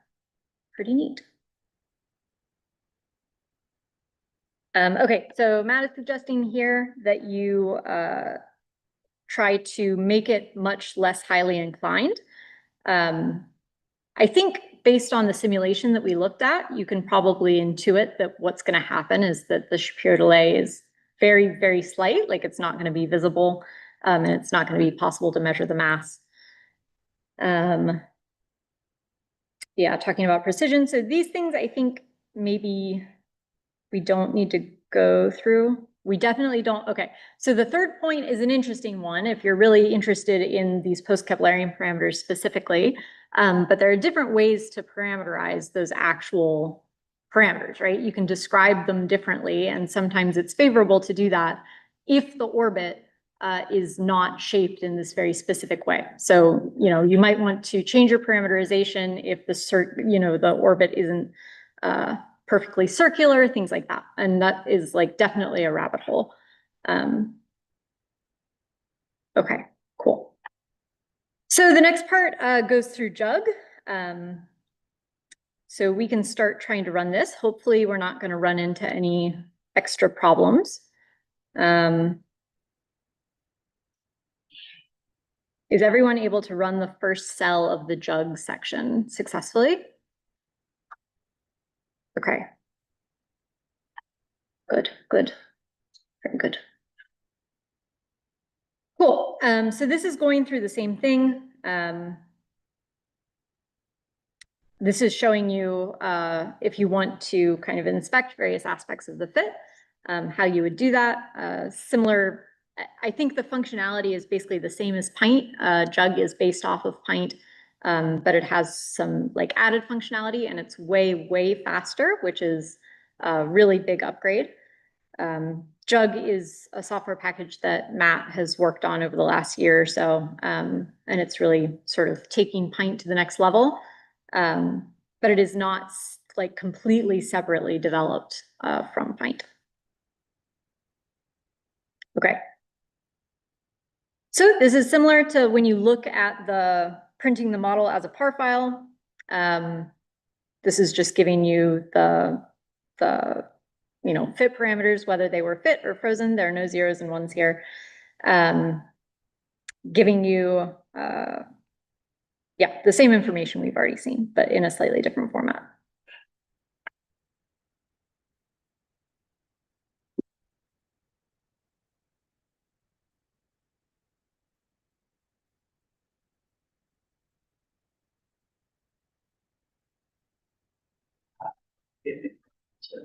Oh, really? Uh-oh. Is anyone able to get past cell 18 or 19? No? Oh, no. Are you all getting errors about clock files? Interesting. Yeah. Well,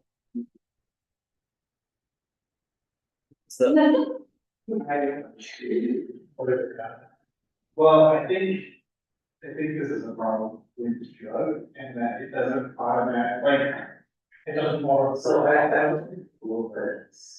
Seems like it's trying to find a file inside the drug directory, but Jug's installer doesn't mark those as things that it can download when it installs.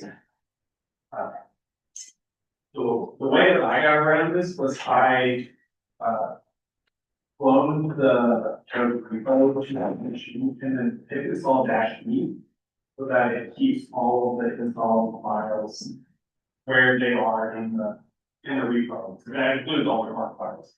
You can also, if you want to get around that, though, you should be able to just pull the clock file from the repo and directly into the directory where it's staying. Very interesting things. Seems like it's essential. Instead of there are some to get a. Wait,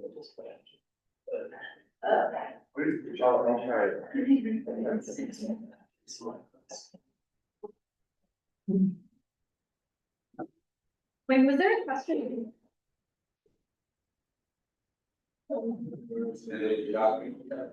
You got it.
Good, because everyone here is basically fantastic. No, yeah.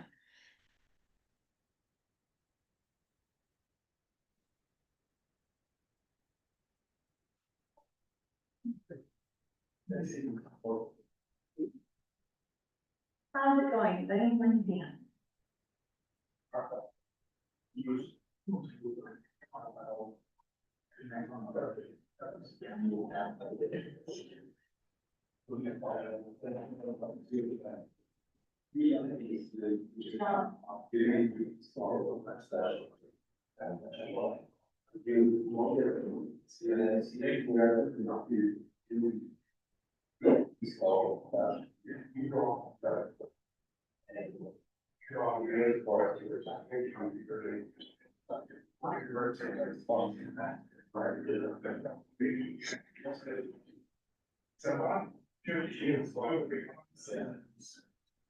Yes, okay, so we like.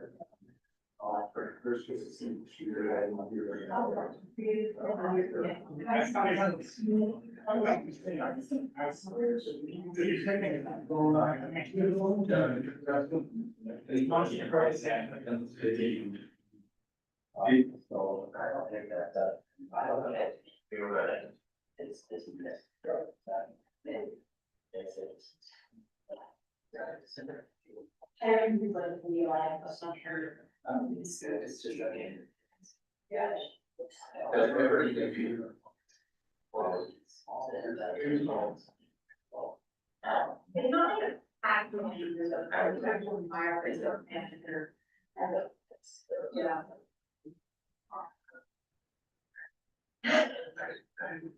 We're all just talking around it, like.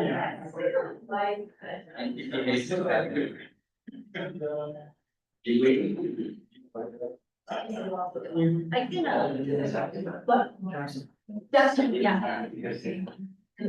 So package in where. So what did you do? Yes.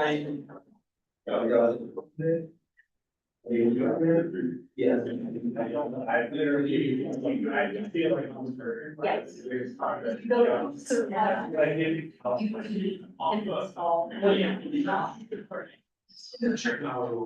Yes.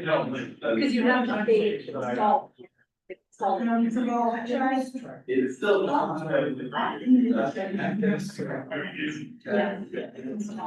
still. So space. And actually. It does seem like it's still- I tried that, just to be safe. No, actually, and then space time.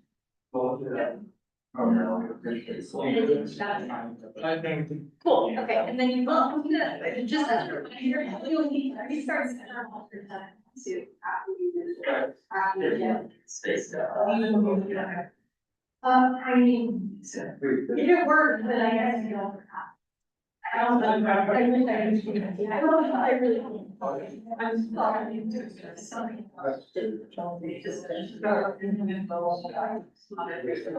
I guess so. It's less than that. Thank you. I really helped in that.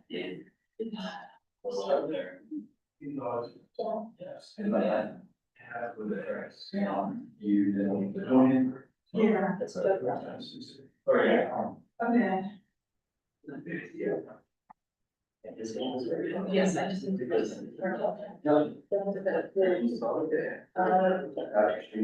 Yeah, so.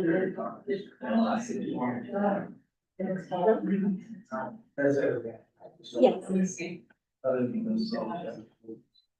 Oh, I'm doing okay. How are you? I'm at work right now. Is this a sick issue or should I call you back? Where? No, just said they had I have not heard of that document, how you email, if you could email it, I don't know. It's a safer.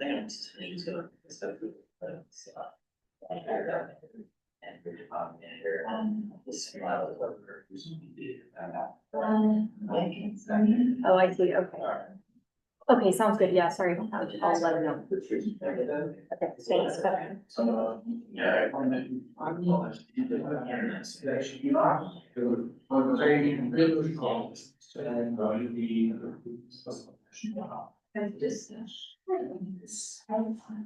I can't, so, all the kids, we're gonna get it done. Reinstall, junk and then get the clock out, well, with the such that it was all that's so sure. Yeah, also the blue thing wasn't working for me, so I just been creating environments, nice, and so what's but I can't. And you really need to do this, it's a don't you hire yourself. I'm sure that you was.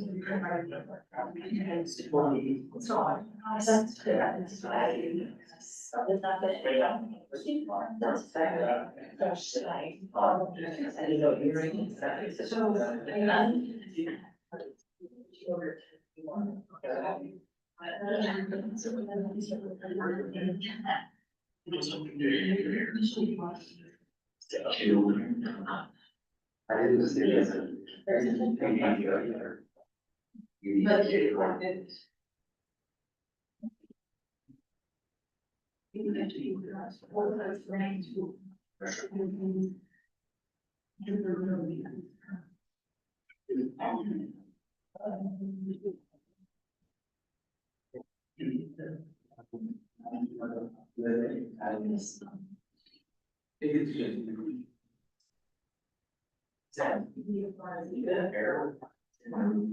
Yeah.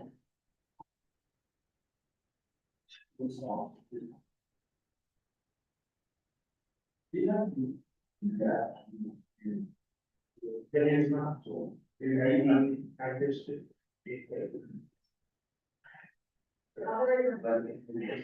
I know this is super tough. And if I'm doing something else in part. No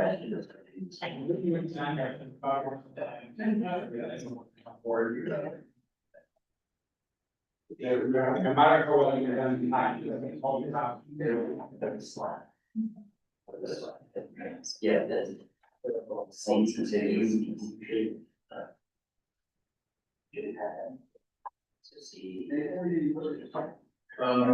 Checking right now, we'll see if you can do that.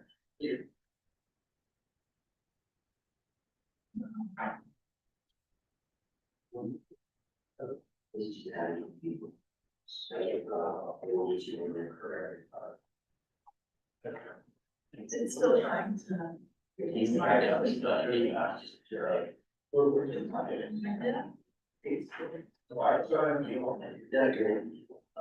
mean, you can. Right.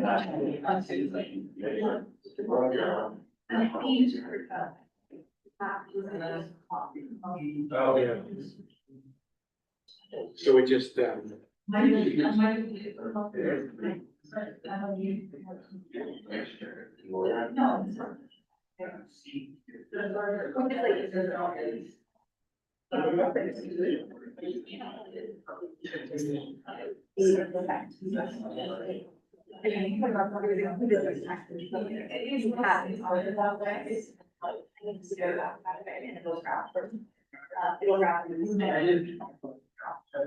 You have like 4 different skills.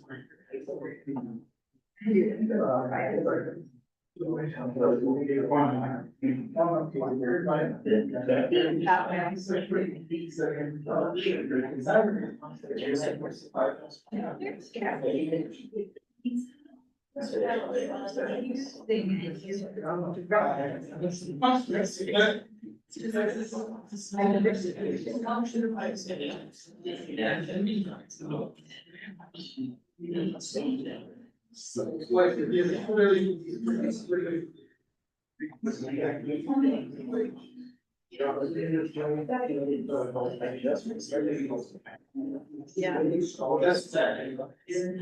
That's cool. Yeah.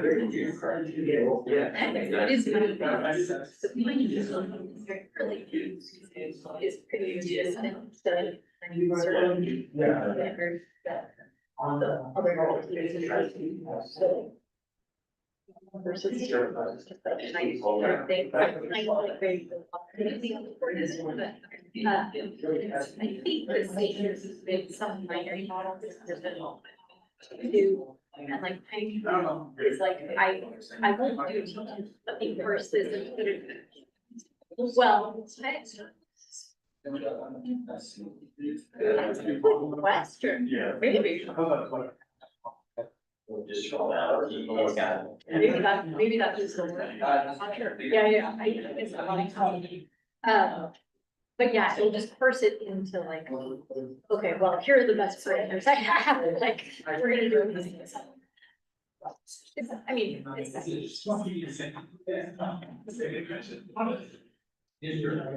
it's like how. Yeah. So, I mean, some of the primary, that's not. Good.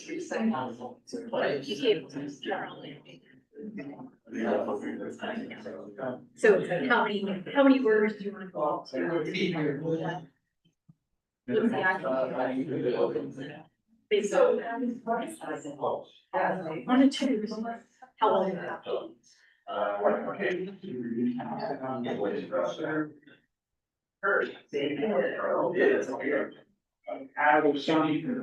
Are there some people? Yeah.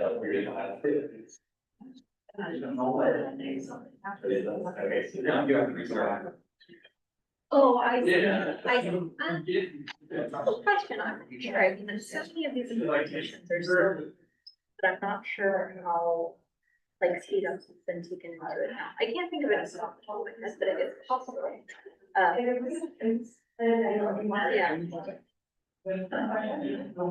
Yeah.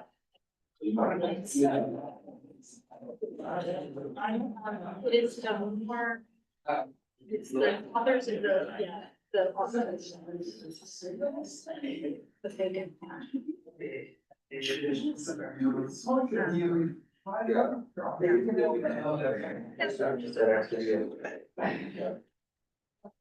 Oh, I guess look, you, I think. I don't. I want to.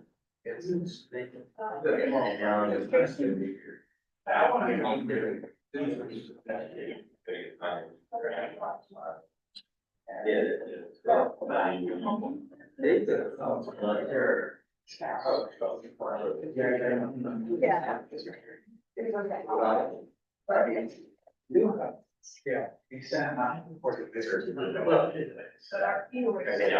I was gonna just send him a version.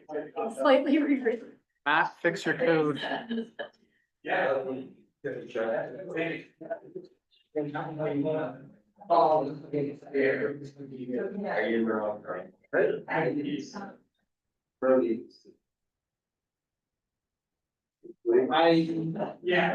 I'm not doing it this way, but I did it, I just totally needed to. I mean, we could try. We can try it again because you said we're. Yeah. All.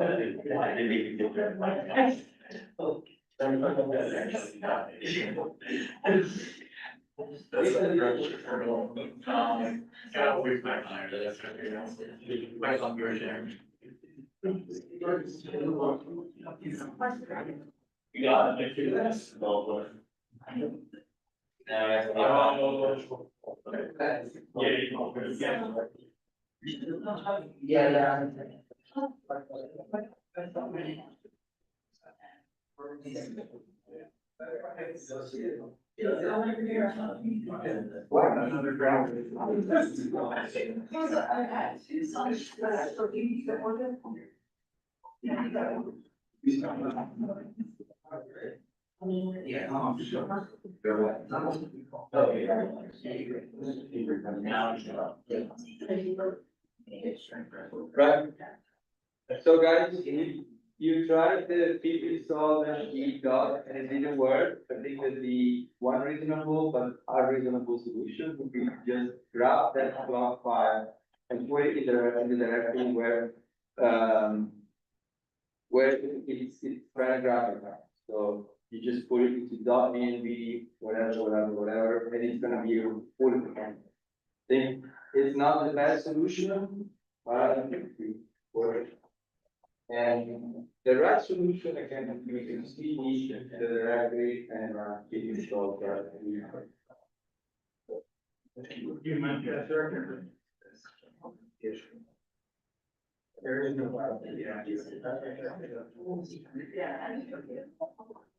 But it's, because when you use that shape, install instead of the GWs. It's hard. Mine. Can we go to the, I know. Oh, wait, sorry.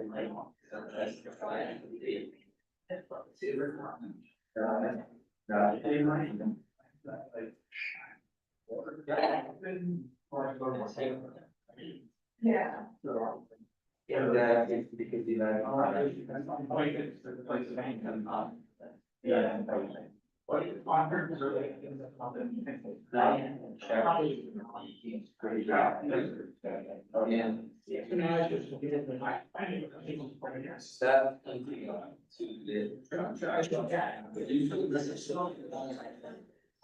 Yeah, I like that, but that's. Have a full bottom. So just check. Just walk, it'll be okay.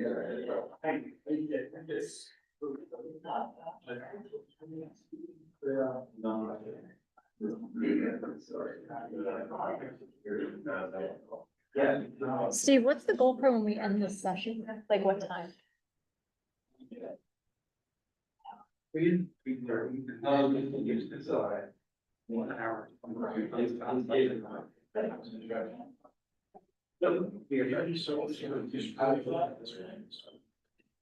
There should be another.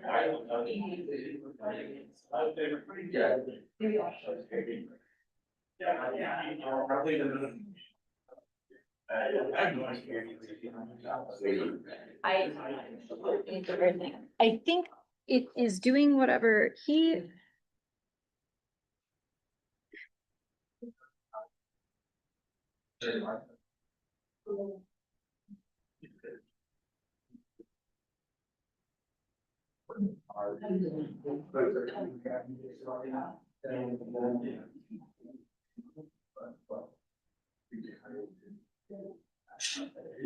Okay, so this is just putting in, injecting some red noise.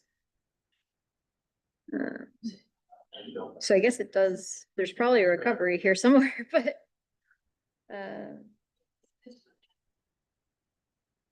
Okay. Significance test.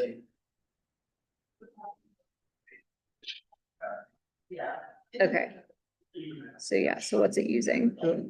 Good in the noise, but it doesn't, I don't see anything of it. It's probably.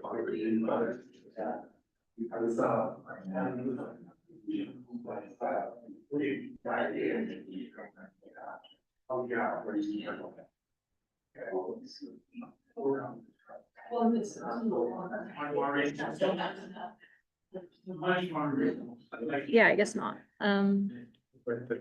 Yeah.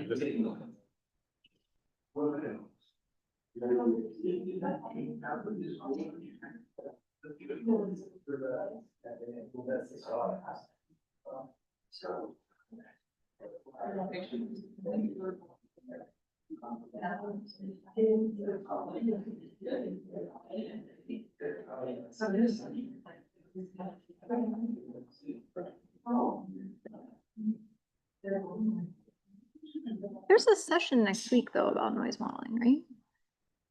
Yeah, Matt is talking about, no, Bjorn is really talking about it, but maybe Matt, you're going to do some of this stuff. Yeah, I was gonna say me, because like I didn't really talk, I saw that there was a session, and so I didn't really talk about noise modeling very much. I wonder if this wouldn't like hit better after they've gotten the lecture. I don't know. Yeah, it's a good idea. Yeah, I'll connect with Matt if you want to. Okay. So I guess we could just pause and stay. Look on David's. Okay.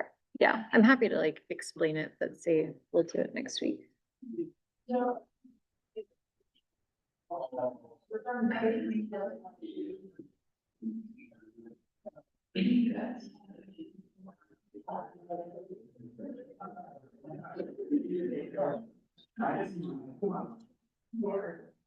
All right, so.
And so I was version, but.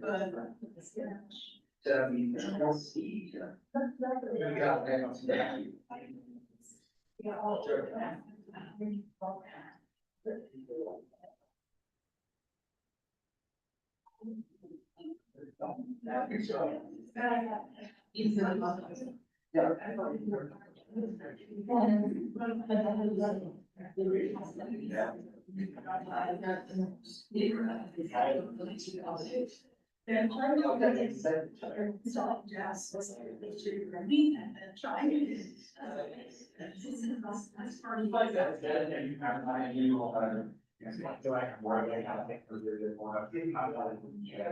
Yes.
Yeah, that's what I'm gonna say.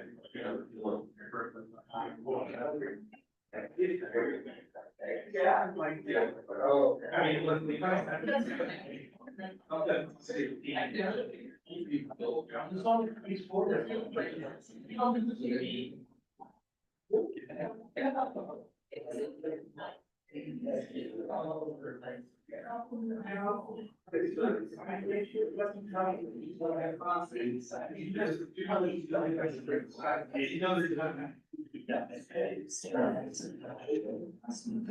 Today, that's pulling the file, pulling the box, and putting it in the draft video. Yeah. Well, so but I'm like, I was a little bit worried it was just gonna happen the next one, which I guess they keep doing that again. Okay, cool.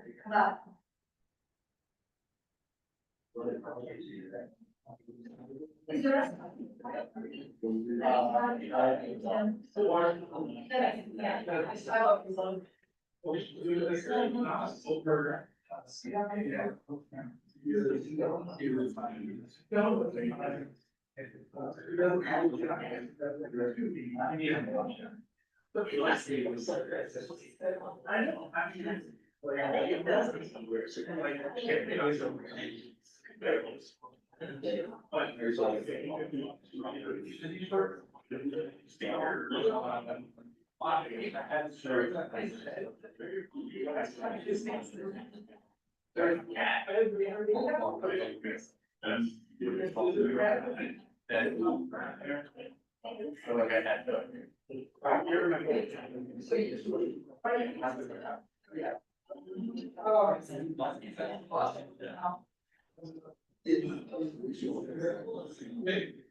Then we try to.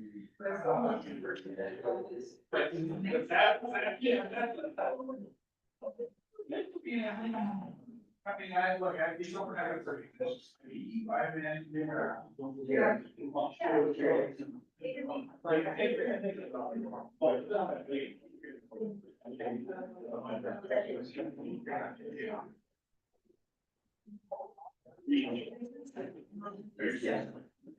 I say it's not fair. Yeah. Yeah. I don't know. That's why I love it. It's what's happening to the program.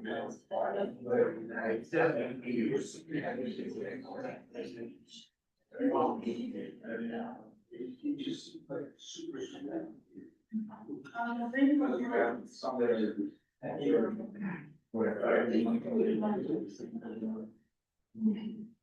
And very small there. I guess I'll there's a way for find distribution.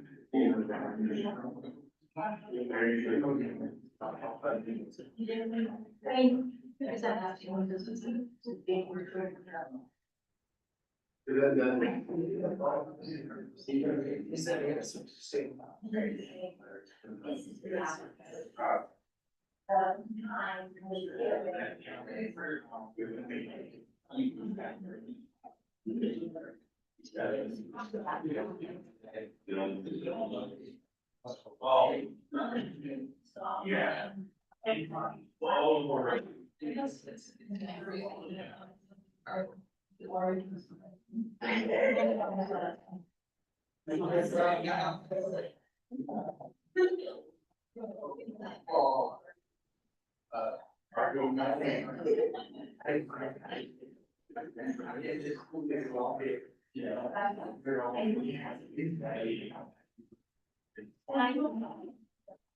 Very, very.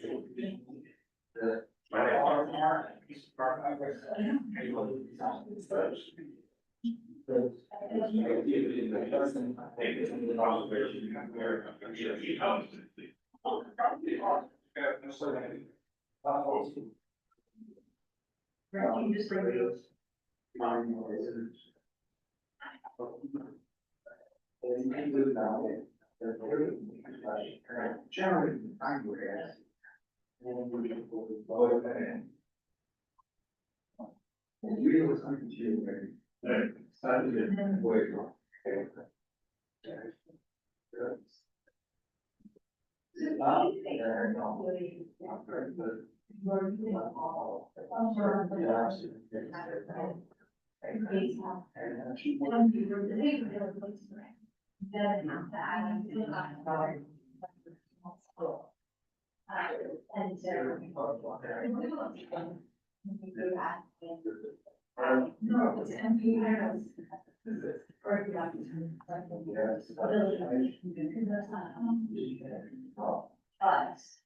Yeah, they're just asking for my.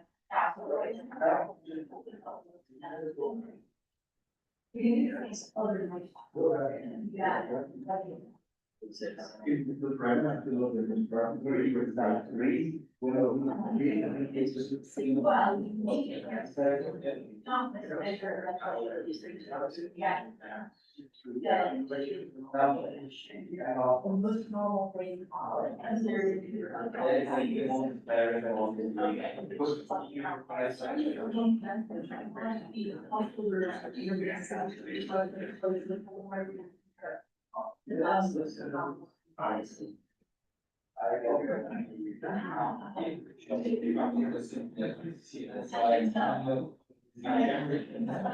It's just.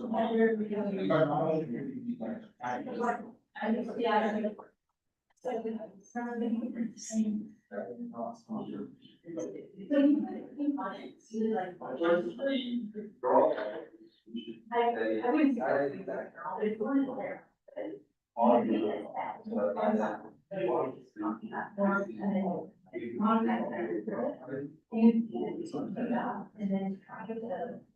Right, look at the rules. Probably the. Jerry takes you away and slide the block.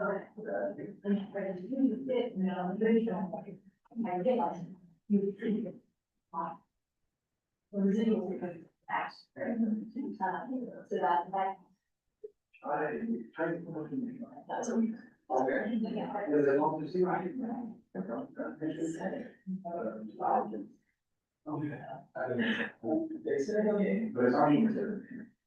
Yeah.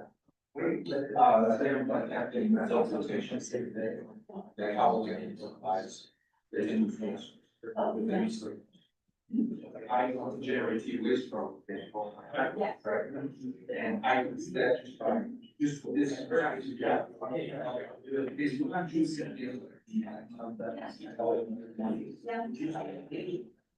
Yeah.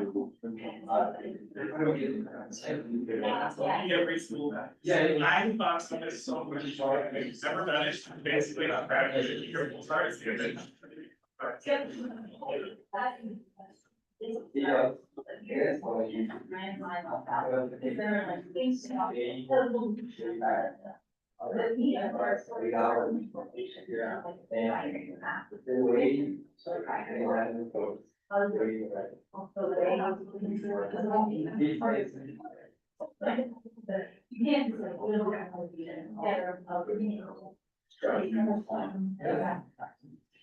But I think very closely with I'm on the available data and access, like, set the source or the.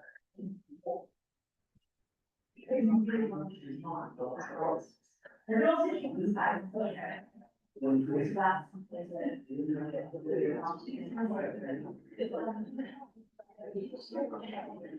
So there's like database our files that are. Yeah. That's what I did, is just like a conference.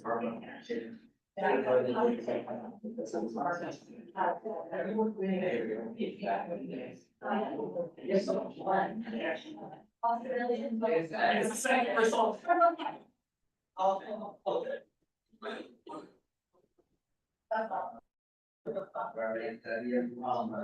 Let's see.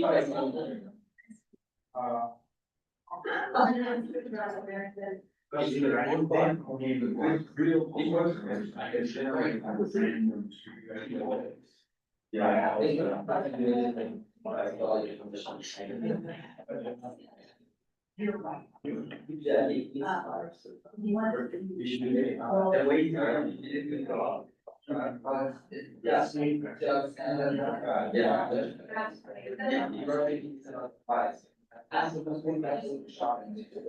Just jump. That's way you do. Okay, I have a question. Right. Everybody. Like, every time you read it,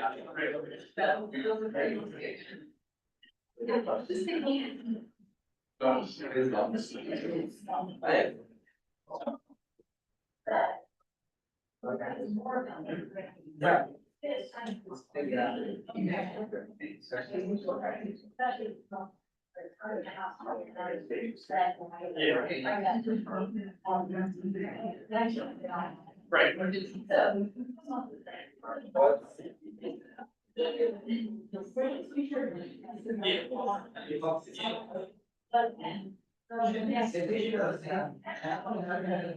Yeah, she does.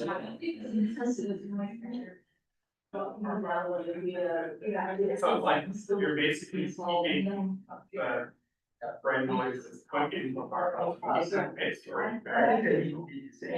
Yeah, I know it has like right noise there. So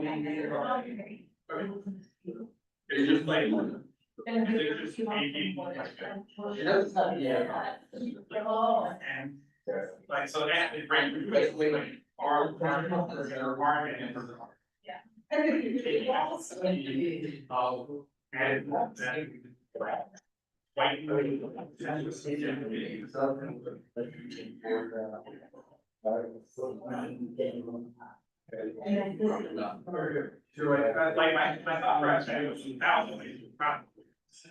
Probably just. You had the full representation and you would without. I mean, I feel like. That's like,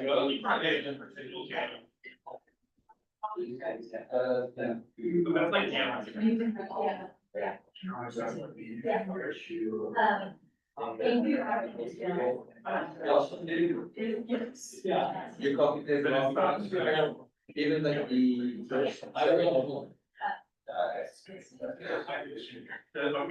I just had the. Are those lines really don't say I just moved here.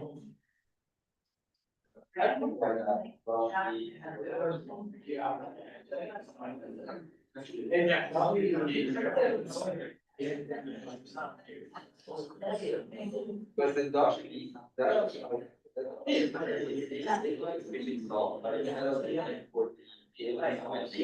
So basically. Actually, yeah.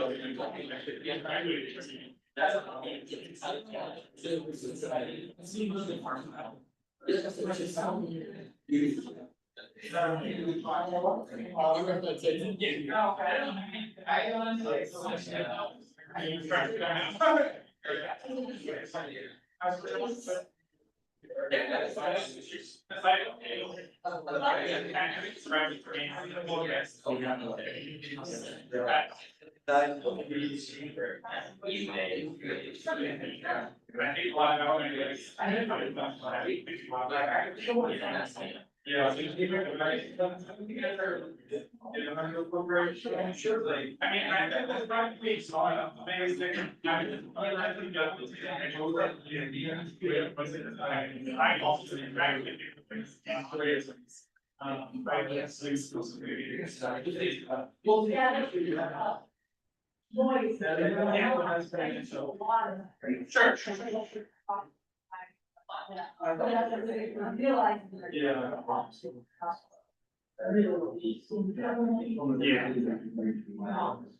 Yeah, like the thing that I was like, very. Yeah, I'll see. You're waiting for me, like, yeah, well, communication happen to make sense. So, yeah, I mean, I guess it'll be good, but it's a non-linear manipulation. Wanted to monitor in the various payments, it's got a. But he did like C minus. Yeah. Absolutely, what if you get good? No, I think he is kind of inside.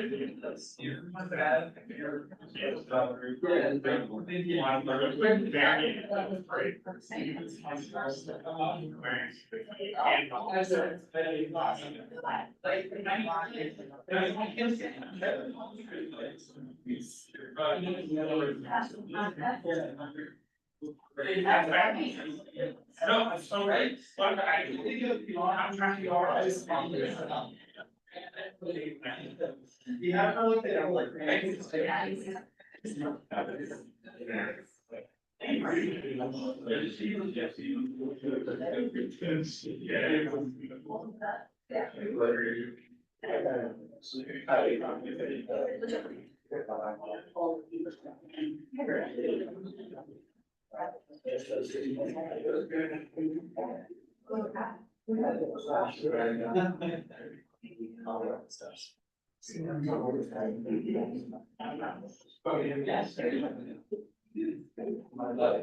That's what so. We did. So.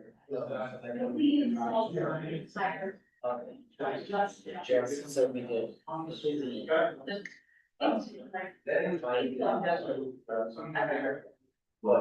All from. Yes.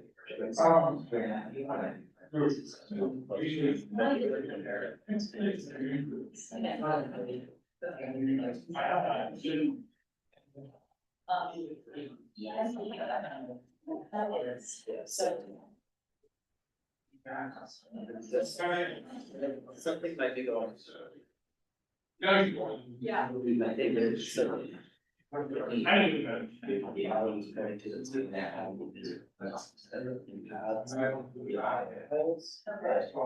was wondering if.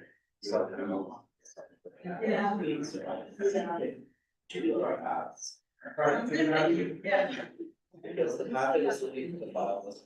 You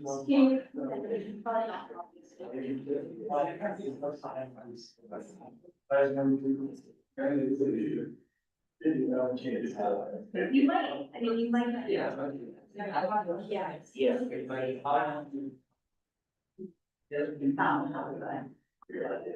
Quite, this is the national.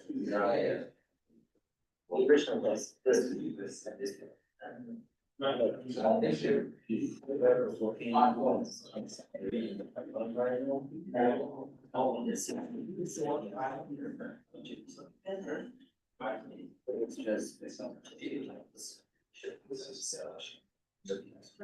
you just go straight to data.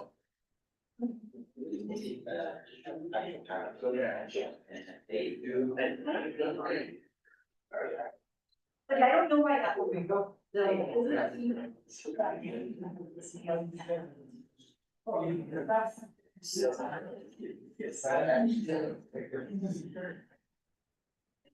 no.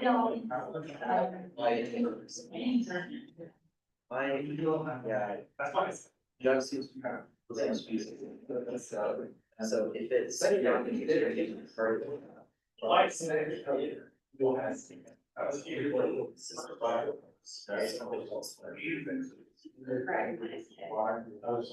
Yeah. So that's what I was, yeah.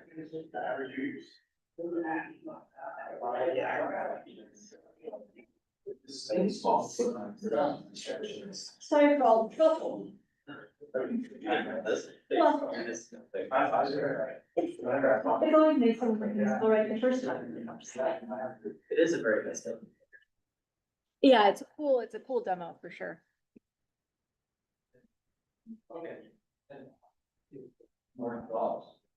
Okay, everyone, we're pretty well past time, so I think it would be good to just, obviously, if you want to try to get through any of this on your own, either during some free time that we have during the week or at home, if you're having any issues, I think probably you could ask questions on Slack, or you can just ask me or Matt or someone else on a later day. But I just wanted to show you sort of what's available here. So obviously, we got most of the way through the Shapiro-Delay notebook. It gives you an example of a real, quite massive pulsar. This is like the first 2 solar mass pulsar. So it's, if you're interested in this, it's worth going through that exercise, I think. There's also a GUI for JUG. So if you want to do it, it sort of lets you do those initial exercises that we looked at, where it's like slightly changing parameters, things like that. It'll let you kind of like turn parameters on and off, do refits, like visualize the data in a much more immediate way. So I am not going to show that here, but there are instructions for how to start up the GUI. So you might want to check that out too, if that's interesting. There's also a second notebook, the Timing 2 notebook, which goes through noise analysis. So it has you sort of like injecting and measuring white and red noise. I think that you'll have some sessions next week talking more about noise analysis, and so it might be a more appropriate thing to tackle then. But if you do want to look through that notebook, and if you run into any problems, don't hesitate to let us know. But hopefully you'll have a chance next week to tackle this second notebook. But I'm not sure if it makes sense to now go to open work time, hands-on time. Yeah, well, first of all, let's get back to the food run report. Tutorial on something she didn't develop on the fly, sort of impressive. Now it's open work time. Feel free to continue working on this if you want to, or split off into your mini project teams. Just be aware that now that we're getting towards the end of week 1, I think it's a good time to envisage the delivery. By the end of second week for your mini projects. So what's an achievable goal by the end of week 2, do you want to use a certain plot, you want a certain result? So think about that in your teams, and maybe we can touch base with the different teams at some point tomorrow, see where everyone is or if they need help. Okay, so now we're just pretty much in open work time, ready for the day. And we'll have, actually, we can tomorrow. So, hello.